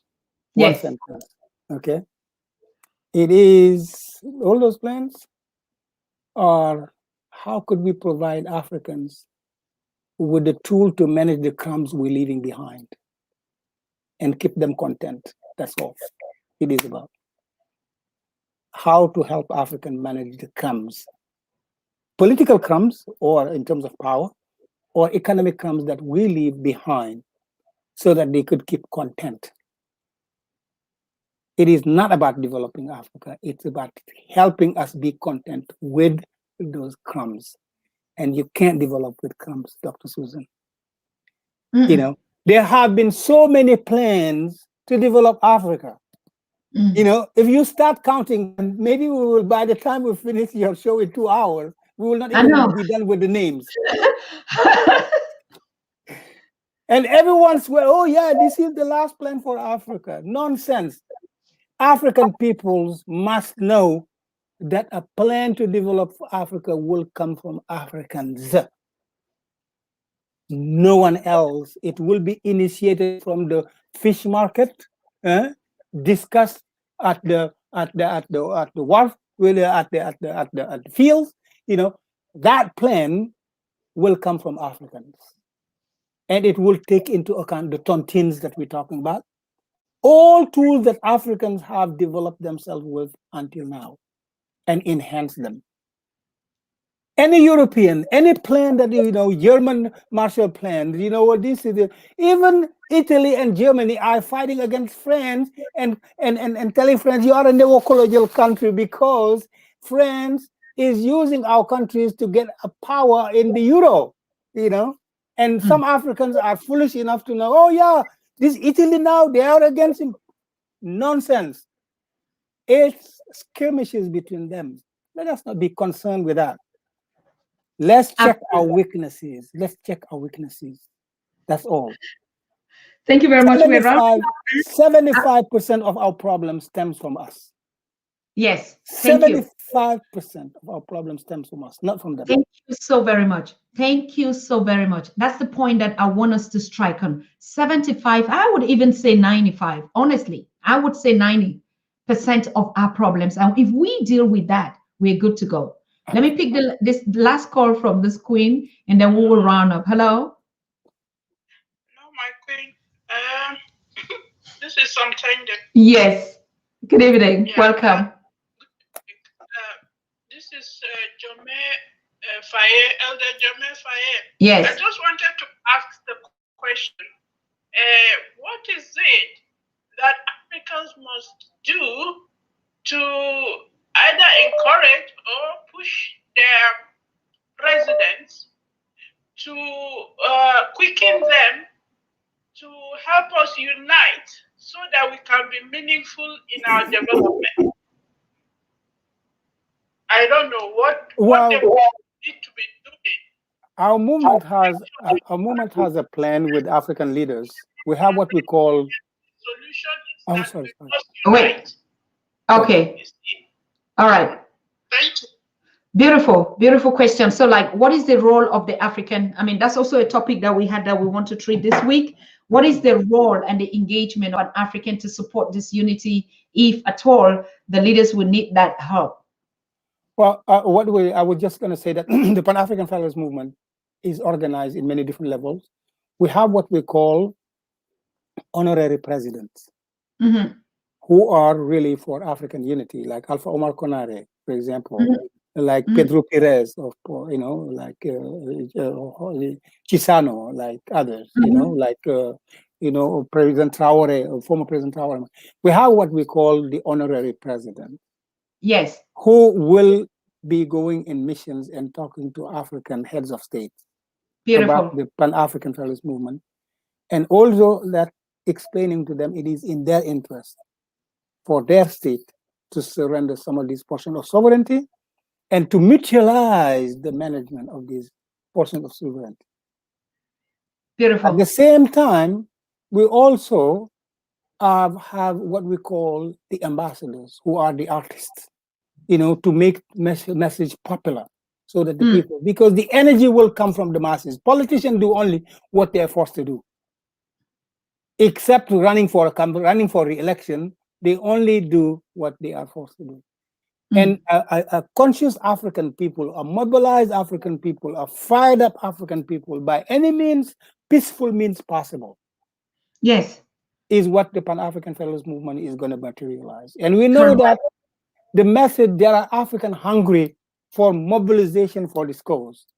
But we need to build the foundation to be able to capture all this energy and gear it towards this push to the African leaders to sign on to the African unification. I hear you. Yes. Sounds very good and makes a lot of sense. I'm picking up this last calls coming in. Hello. Hello, Dr. Susan. Good evening. Good evening. Welcome, Abu. How are you? Long time. I'm not Abu. I'm Barry from Spain. Barry. Barry from Spain. It's been a while. I'm saying hello to Mr. Faye and all the spectators and hello to Africa. I want to just contribution in the program. Yes. Okay, what we are seeing, our elites and the African leaders, let them stop infantilizing and humiliating our continent. We have a very, very, young people and people who have the ambition to drive Africa out of this situation. But what they are doing is humiliating us. Nobody will bring the solution, like Mr. Faye said, of Africa. Nobody's going to bring a solution for us. The solution is going to, African problem will be African solution. Nobody's going to take billions of dollars coming out of Africa. Corruption take out of billions per year in Africa. The donation and all we are having, the credits, China Summit, Turkey Summit, even now Summit, Africa Summit, Africa Summit, Africa is not doing its own summit. Africa needs to look out itself. Africa, we have the solution within our hands. How can somebody give us the solution? It's impossible. Their policy is humiliating us. Every time, 2 or 3 months, there's a summit in France. Why? The solution of Africa will not come from France. Let's know that. Why is France so keen to give us the solution, and to talk in the name of Africa? Why should somebody talk in the name of Africa? Why should somebody do that? In our name, a continent like Africa, with all the history Africa have, let's just the elite of Africa help us to go out of this, because the leadership is not doing the work. The leadership, we are having the leadership. Magufuli was our leader who saw us the example.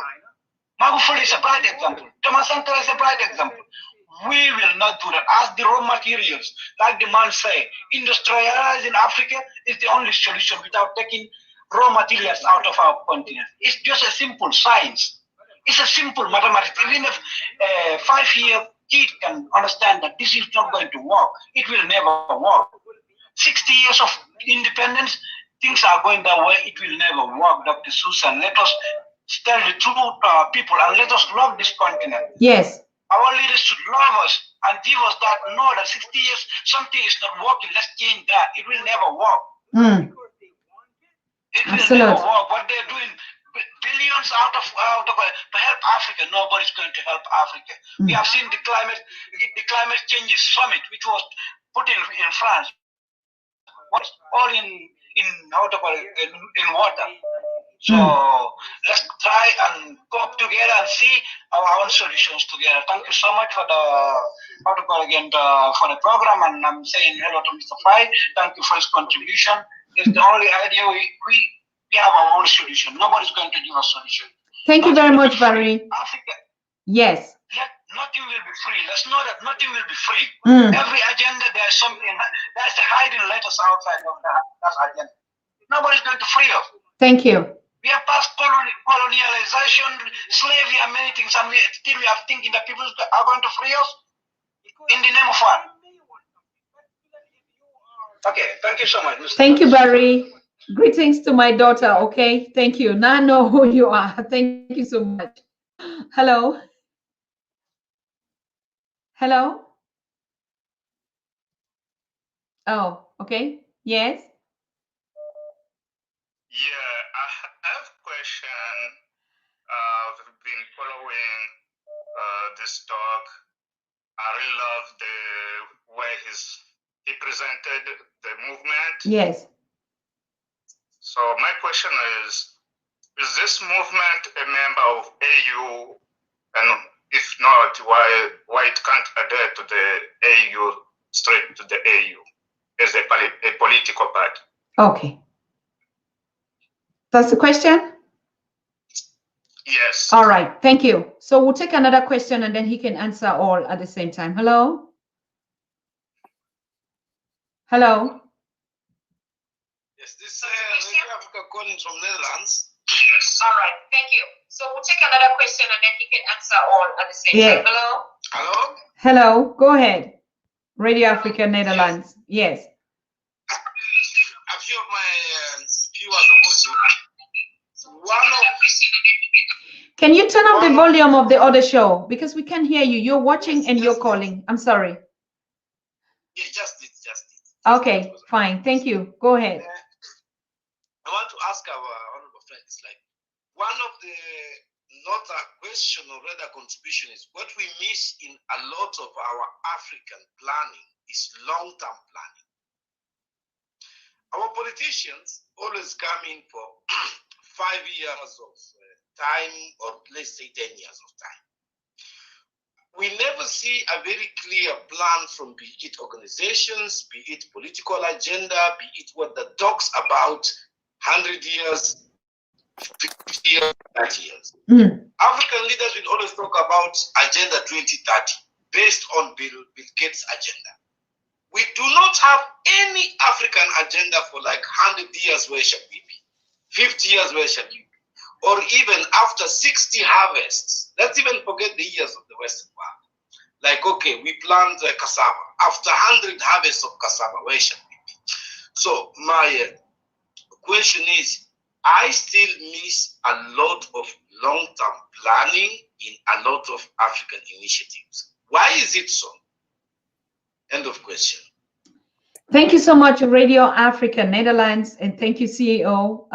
Yes, you're strategic, you're on point, and I want to thank you to all your viewers that are watching the Pan-African Daily TV from Netherlands, and you particularly sitting on that radio and your panels to actually coordinate the community in the Netherlands. We thank you so very much. And over to Mr. Faye for your question. Well, thank you very much. Thank you very much for the Radio Netherlands person who asked the question.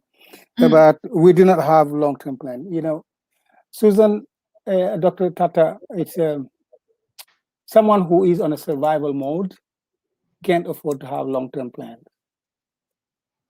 Let me repeat that. When you are on a survival mode, you don't have longer-term plans.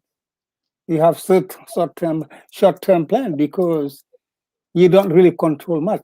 You don't know where things are going to come from. Our states that we have today are all on a survival mode, all of them. Mm. This is why you don't have like China, like others, 100-year plan, 200-year plan, and so on and so forth.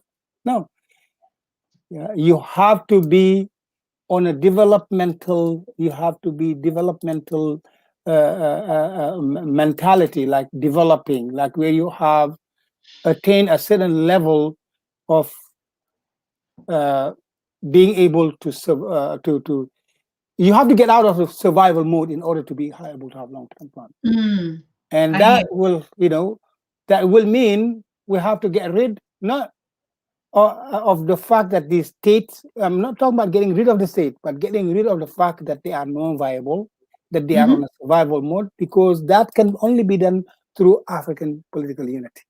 And as Mm. simple as that, really not that complicated. I share. I hear. Are we a member of the African Union? No, we are not a member of the African Union. The African Union, the Charter of the African Union, to be a member, you have to be a head of state or government. That's the only way to be a member of the African Union. There is no other membership. The African Union give the privilege of observer to, if you want a non-governmental organization, but that is only a privilege. That is not a right. Okay. So the only ones who are members are heads of states and government. That's the charter, as simple as that. Mhm. I think that was the two questions. If I, Yes. To be honest with you, Elder Faye, I really don't want to let you go. And I see even the audience, no one wants to leave you go because, I mean, the knowledge that you're putting out here, the energy and the information is really on spot.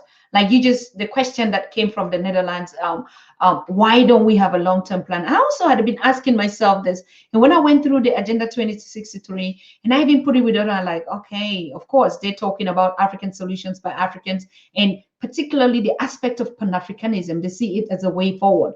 But then you begin to ask again, how? If you are not even trying to communicate the same very good agenda, we have to dig in hard and look at which one are the aspirations, how do they coincide? Yes, it's just like a book, but you don't see the way forward. Yes, we've done this. Today was the topic on the Africa Day, silencing of the guns. And this is the motto that they gave 2010. Where do you see that going with all the conflicts? It's like they say something and then the effect is ripple. Like in 1963, there were not Africans dying, crossing and coming to Europe like now. Like everything that they put for independence, that it's the effect is always like, why? uh, well, all derives from the lack of the deficit, the lack of control of our own destiny, of our resources. Yeah, You see, when you don't have, when you are a squatter, because we are on our land, our own land, but we are like squatters. correct. Somebody else decide on what we will do, how we will do, who is going to be president, who is going to be prime minister, who is going to... Look at Chad. Look at what just happened in Chad. Idris Deby got killed. How did he get killed? That's another story. Okay. In the constitution of Chad, it says if the president is unable to perform his duties, totally incapacitated, cannot come back, then the president of the National Assembly will become the president for a period of 90 days or 3 months in order for election to happen, another head of state. Huh? Idris Deby get killed. Macron, talked to his stepson or his protege, Kaka Deby, and he decided, okay, that's the president. And France is the one talking to us about democracy. Democracy starts with respecting the constitution.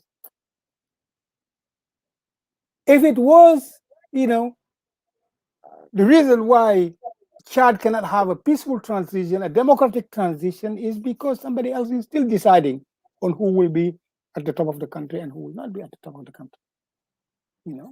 So it's really, we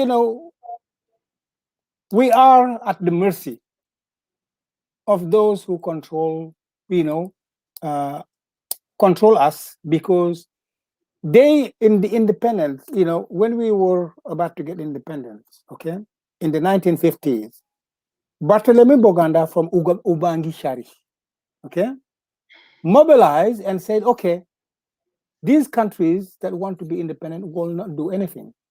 Let's put them together. So all the former French colonies in Central Africa, plus those from Belgium, Rwanda and Burundi, he wanted to put them together and make one, and the Congo, put them, the Democratic Republic of Congo today, make and put them in one and call it the Republic of Central Africa.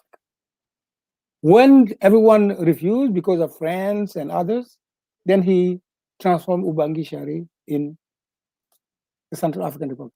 The same thing happened in West Africa, Mali. The Mali Federation was actually supposed to be all the former French colonies in West Africa, all of them. And this was spearheaded by Senghor then and Modibo Keïta. Even though they didn't have ideologically, Modibo Keïta was a leftist, like, on the left. Senghor was on the right. But they agreed that we should put together this Federation of Mali. What did the French do? They nominated Houphouët-Boigny minister in their government, and they made him create the Conseil de l'Entente. And of course, they used people like, Maurice Yamoyogo and others who are aspiring to be more French than French, and they broke, of course, used Eyadema to kill Olympio, to begin with, and that Federation of Mali was broken. And Senghor, frustrated, said, okay, we are only getting lollipops here. We're not getting countries that you could develop. We are getting lollipops, meaning like things like, just like I was talking about, they're renting our sovereignty to get their benefit. Senghor said that before. We're getting lollipop to keep us content as, African leaders. So this is, the battle is really for viability. Let us have a viable entity. And that cannot be done as, non-united state. And it's really, mathematically, it's very simple. I mean, like, Susan, if you were in Bamenda, you have 3 stores. None of them could have a big truck to be able to transport back and forth from Yaoundé or Douala. They're good. They're fighting over themselves, have a little camionette to do that. The people the bandits will always be able to be successful. Correct. But if they have a big truck, decide to get together, look, I don't want to let's have a big truck. And then we be going between Douala and we hire 5, 6 young men to protect this truck. Mutualize what we spend. Not only will they spend less, but also they will be more guaranteed. They will transport more goods for their merchandise to be going back and forth. That's what it is about. These African states are unable to handle the weight that is on them. As simple as that. And they will never be able to handle the weight that is on them. Senegal cannot afford an army.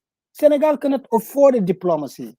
Yes, we could have a masquerade of diplomacy. We could have a masquerade of army that is more focused on brutalizing Senegalese than defending them, protecting them. An army that is more focused on brutalizing Chadians than it is to protect them against foreign, because an army is supposed to be for foreign invasion, to protect you, not to regulate, what is the political situation in the country. But we don't have any of that. We can't afford it, So, but a united African, because a state functions on taxes. See, a state has to collect taxes in order to survive. All of these states have a tax base that is so little that you can barely collect money. And this is why they are on a chronic fiscal deficit. This is why they have to open their hands, to friends. Oh yeah, give us money, give us this and give us that.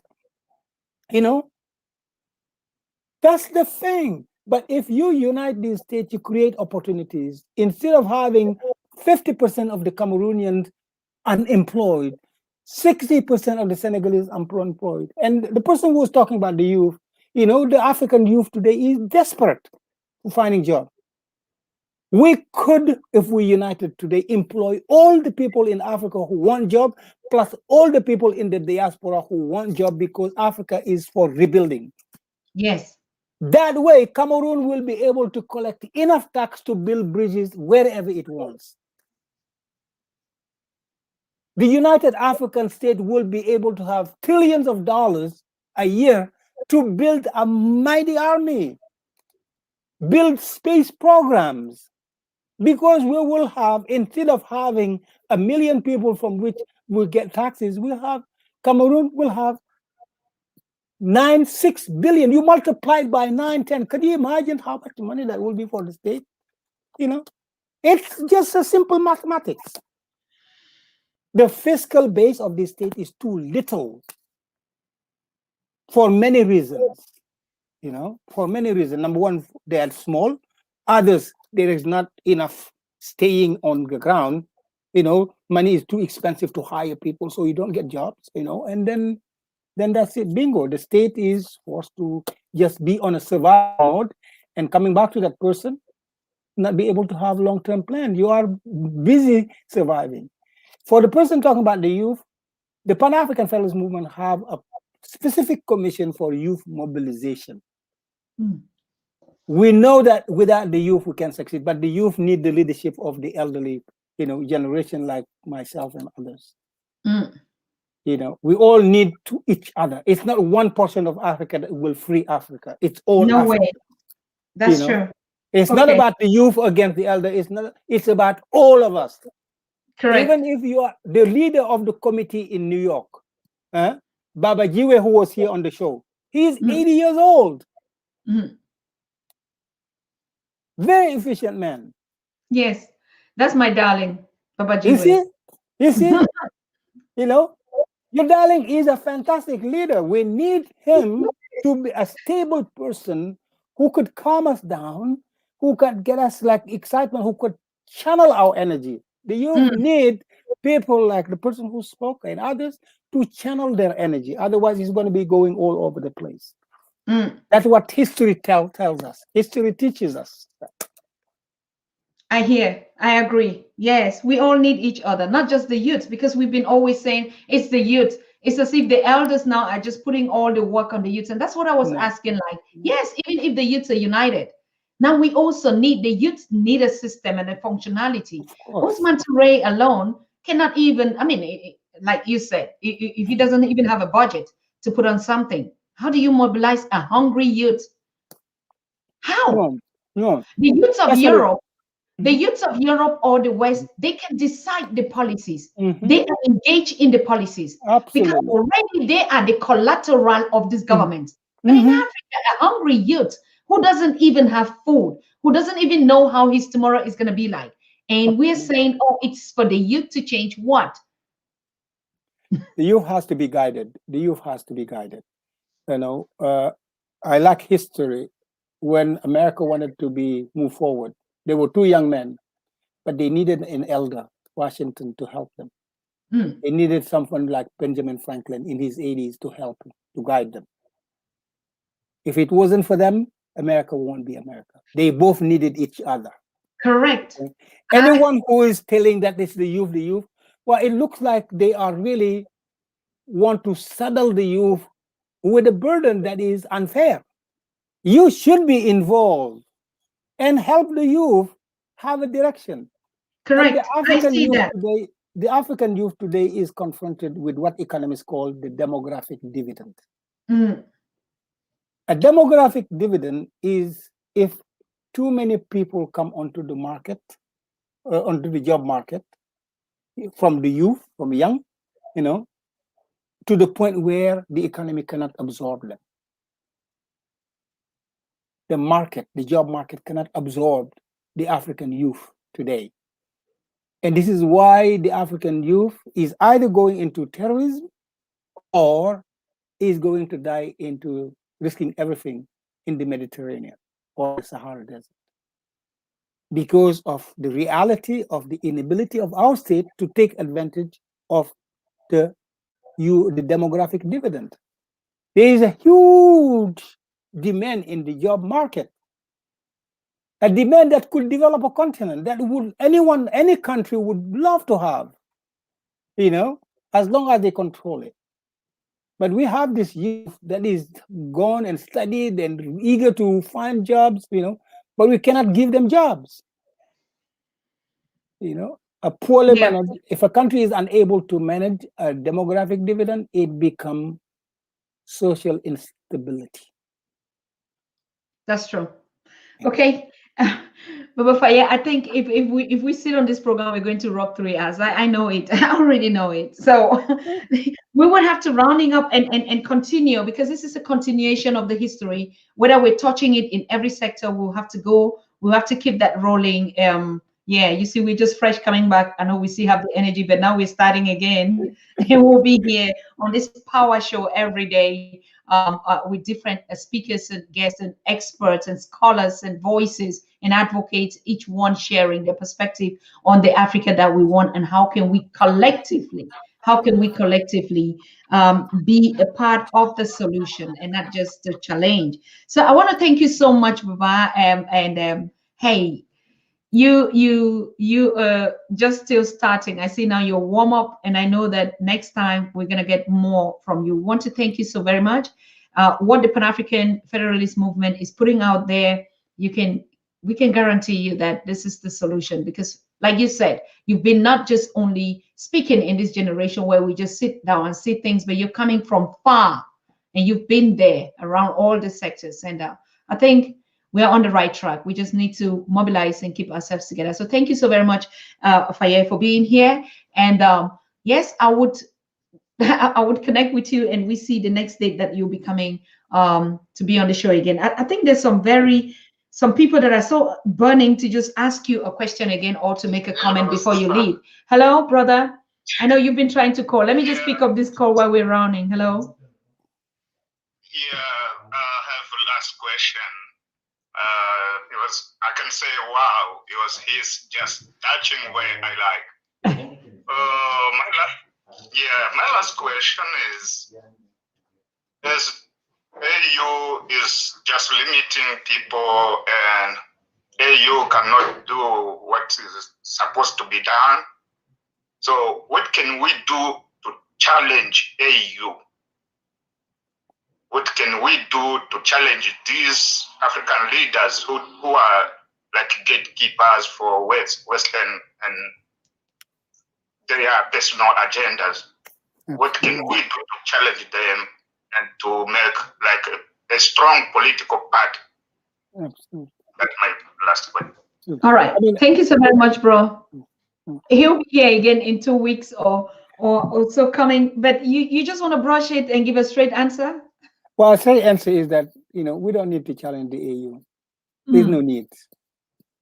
Organize the masses and demand for our states to be part of the United African States. Leave the heads of state doing whatever they're doing. Sovereignty belongs to us, and it is time for us to understand that what we want our state to do, if Senegalese want Senegal to be part of the United African State, no one could keep them from it. The AU, we don't have to waste our time on the AU. We don't have to really, we don't even have to have a confrontation with them. Yeah, we could even have tea with them. We could even have some beer with them. That's okay. Do what you do, because we are seeking for the masses to demand their state to be part of the United. And once the United African State is done, the AU is gone. There's now, because it is just, it's going to be gone if we have a United African State. That's all. We don't have to be confronted. We don't have to fight. We don't have to, I know. All right. Thank you so much. I think that's the point. We're not fighting each other. We are all together to build the Africa that we want. Absolutely. And each person has to play its own role according to its own means and possibility. Absolutely. It's not about challenging. It's about coming together and putting our resources together. I also believe that, even though we stand and look at the leaders or the head of state must also be going through some kind of challenges that we don't know. But like we're saying, it is not our business for now. Right now is how do we as commons, we call ourselves the commons, the no names. How do we mobilize ourselves and put out something that we could, even if we have to meet the AU, negotiate and talk about that. It's all about negotiation. We're done with this head fronting one another or this and that. It's still another trick to keep us divided, to keep us killing ourselves, and at the mercy of who? At the mercy of who? No, that we will not challenge anybody. We will just come up with, what do you have to offer? Exactly. What do you have to offer? Pan-African or PAF is already offering something. This is the way we can go, right?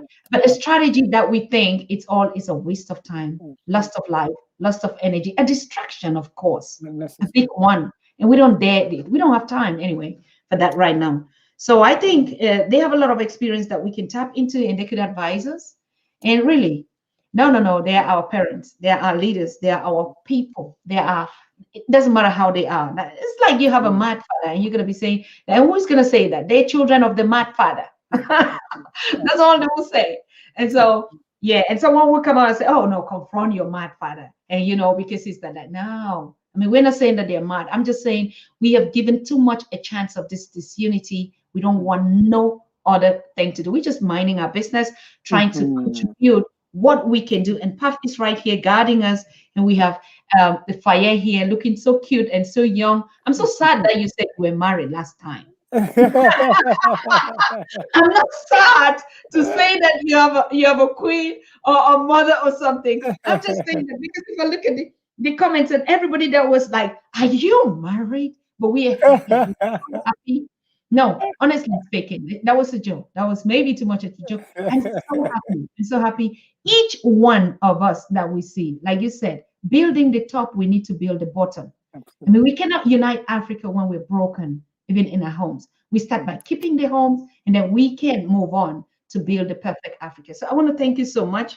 And stay sweet and keep it like the way. One more word just to chill our heart. Tell us what we want to know before we go to bed in Europe. The future is ours. African, the future is ours. We just have to believe in ourselves. We have to believe in ourselves. We have to look into our weaknesses and strengthen ourselves. Let us not mind the others. Let us not be thinking about what does France think, what does China think. That's nonsense. Let them think what they have the right to think. It's a free world. Let us think for ourselves and look for our weaknesses and cure them. And that weakness is political division. Fundamental. Let's unite our state and create the Africa we want for Helen. An Africa that will be and is supposed to be the savior of the Homo sapiens. Only Africa that can save the world. No one else. But only a politically united Africa could do so. Not a divided and weak Africa.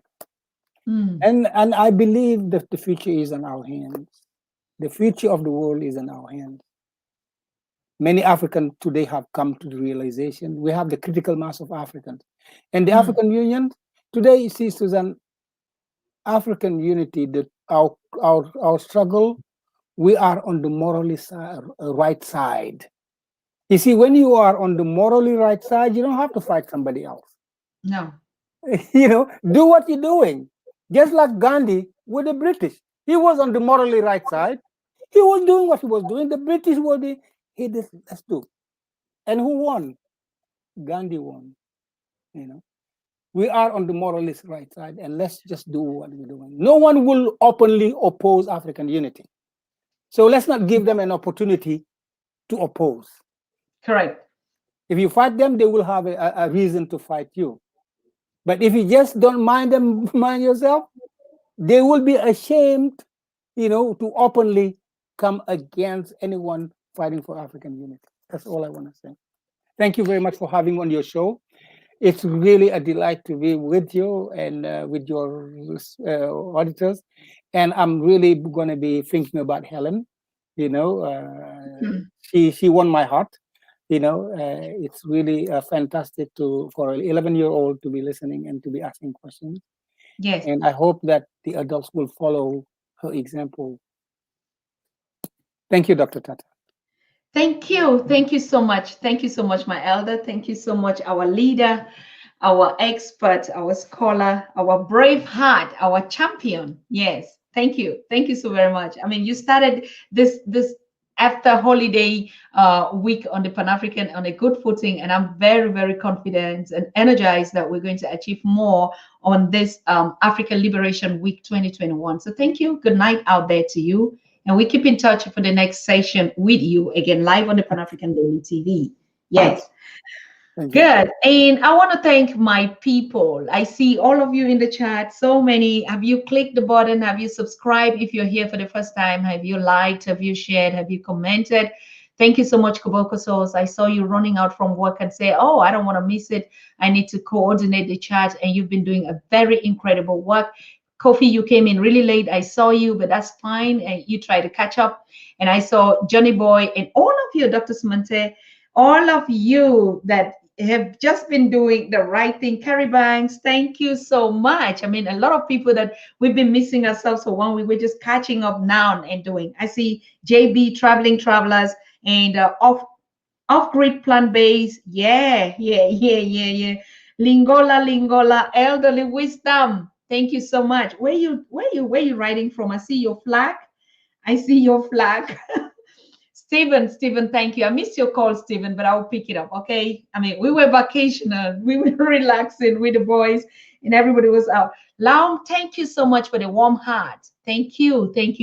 I just want to know. I mean, I was thinking that going away, we're gonna miss followers. Some of them are gonna be annoyed. Some of them are gonna like, yeah, so you're just chilling out there and we're here waiting. No, but I could see the thirst, the hunger, the everything that all of you were missing us, and that's why you're here today. I'm so delighted. I'm warm-hearted, and we're always here at your service, right? And I want to thank you all on the behalf of my team. Thank you, Moses from Canada. You just posting up and saying I'm also here. Thank you so very much. Who is it that I'm missing here? Ibukun, yeah, Ibukun. Thank you. You say thanks to our elder, yeah. Wow, Dennis put right. Thank you, Ayoka F1. My name. I see you, Johnny Boy, always on sports. Sanovia, rightly. Thank you so much. My biggest sponsors out here. All of you are wonderful. I missed all of you, really. Kwame, where have you been? You're waiting for Professor James Small, Moses said. No, Professor James Small is on tomorrow. Please tune in tomorrow, and he's coming with a powerful backup. Yeah. If you've never heard about this one, please make sure you are right there. And they're going to tell us everything that they did on the Malcolm X Day, and also give us another perspective on the Africa Day, which, and you know what he is capable of doing. I mean, Professor James Small actually, yes, has been going through some health challenges and family issues. As you know, he's a community father, he's a fighter, for the race, for the nation, for Africans worldwide. And so he would not relent. But you know what? He called me and said, Susan, it's been a lot of relaxing. I don't care about what kind of things we're going through. We have to move the continent. We have work to do. And that's the voice of a champion. And so he's back tomorrow. Not that he's really fit and that, but he'll be sitting kind of cool, really cool, as you know, as usual, and digging it out and telling us the way the way he knows how to do it. Yeah, so tune in tomorrow with Professor James Small, and he's coming up with a powerful backup. I already told you, Omowale Kali. Yeah, is the person he's coming up with. Yeah, you can wait. I cannot also wait. Do you want to joke? I'm not kidding with that. So yes, Giditaria for the planet. I saw you, Roman. I saw you also. You were here. Greetings from PK Kasurim. PK is saying, yeah, the show was very good, but I have to go to bed now. It's almost midnight in East Africa, and I've been watching. Matamera, you were here. I could see you. I don't know why you're still here, but yes, I see all of you. Prodigal African son, I see you. And I want to thank all of you watching, my people in the Americas, my people in the Caribbean, in Haiti, in Brazil, in Mexico, in Argentina, in everywhere in Europe. in the UK, on the continent, in the Dubai, in the United African Emirates. All of you watching me right now, I can see all your flags in everywhere that you're watching in. I want to thank you so, so much. Yes, of course. Yeah, right. You say that we miss you so much. I miss you too so much.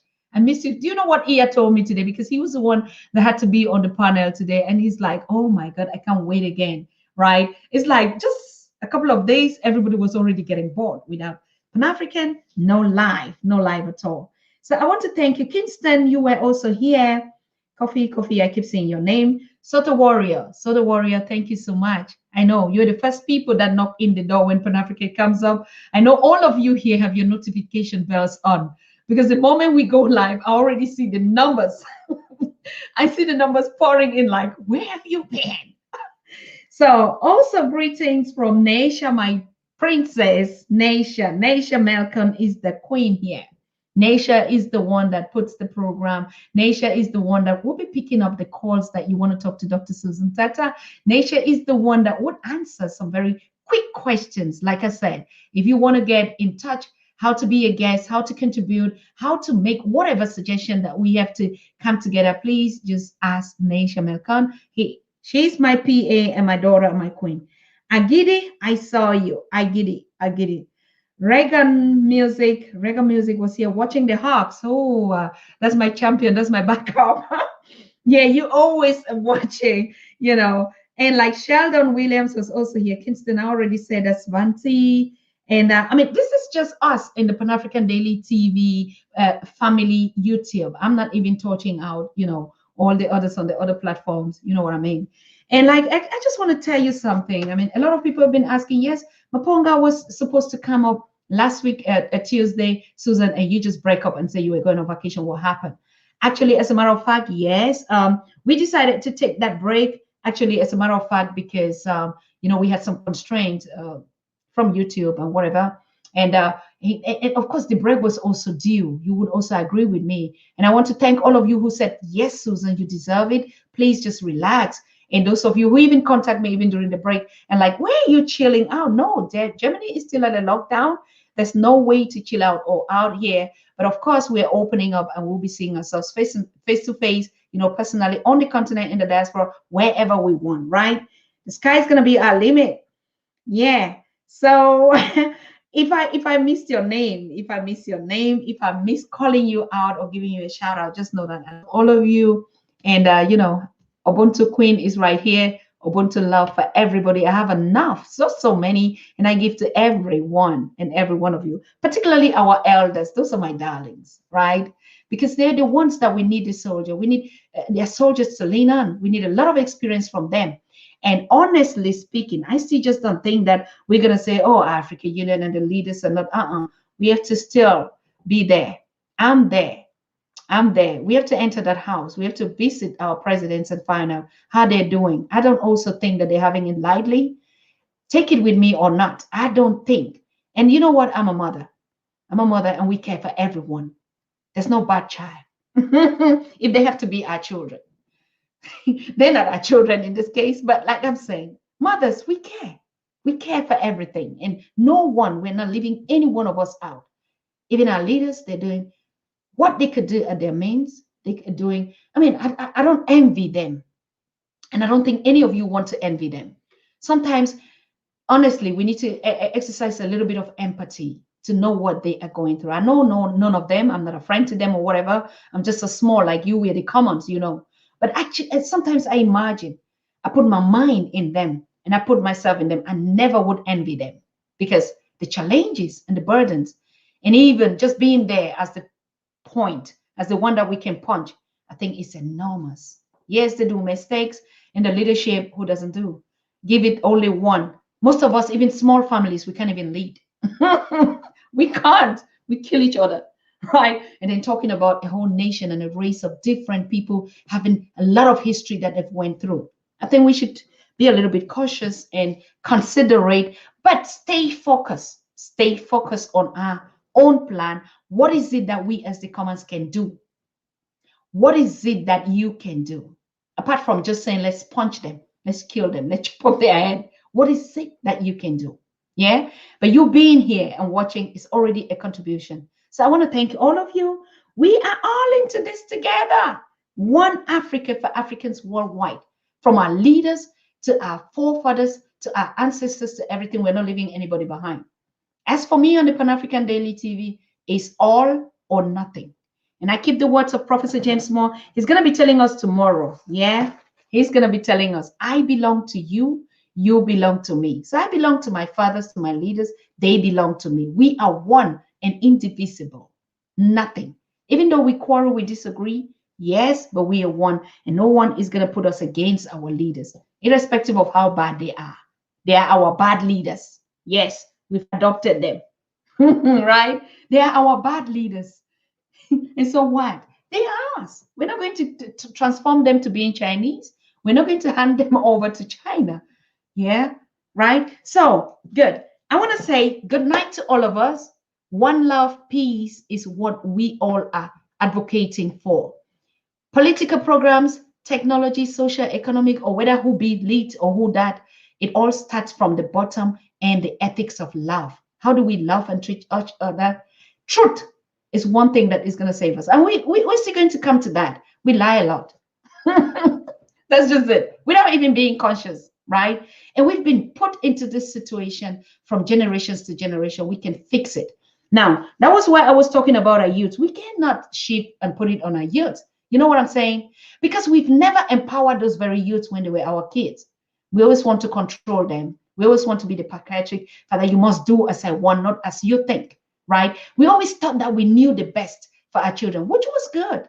But of course, we never taught the youth, our children, to challenge us when we make mistakes. That's a fact. And we call it, it's our culture. So there's some of the things we also have to shoulder these blames and start working it out. How can we do it better? If we don't empower the young people, and today we're saying it's all on the youth. Which youths? We never empowered them. We always taught them what we thought was good for us.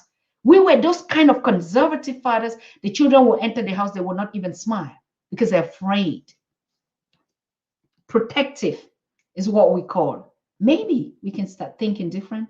How do we communicate so that when we empower the youth should also have the capability to hold us accountable? Yes, right? So it all starts from the home. It starts from all of us. I want to wish you all, call it Happy Africa Day, call it Happy African Liberation Day, or whatever. It is everything. It's a moment for us to celebrate. We're celebrants. We're spiritual people, remember. So I wish you all a good night. We see ourselves tomorrow here, 8 p.m., please. 8 p.m. Europe. Why? Because now we're in the summer period, right? And now the schools they're having vacation, so we have longer days and shorter night. 8 p.m. Europe means 2 p.m. Eastern American time, and then I think it's 9 p.m. on East African time, and GMT is always the same. So please keep it a date. It's 2 p.m. Eastern American time. Most of you that are following, and 3 p.m. Caribbean. So we're going back to our original times this time. When something would change, it would be in then the winter times that will change back to 7 p.m., right? Because of that. So we maintain it. We're not going to get all these confusions. If you're here 8 p.m., you don't see us, just wait. We're coming. If something happens that you don't see us, we'll notify you because you already subscribe and click the notification button. If you're here watching and you haven't done that and you don't get an update from me, whatever happened, you have your slave to blame because it's just a click and a press and you can know everything about us, okay? So we see ourselves tomorrow. Good night. Bye-bye. Love you. Always. You are watching the Pan-African Daily TV with Dr. Susan Tata. The Africa we want. Unity, consciousness, our culture, our spirituality, our history. One Africa for Africans worldwide. Motherland's calling its diaspora home. Join my voice. Join my team. Join my campaign. Campaign 21 hashtag 1 million subscribers on the Pan-African Daily TV YouTube. Be a volunteer. Apply now. Be the new Africa.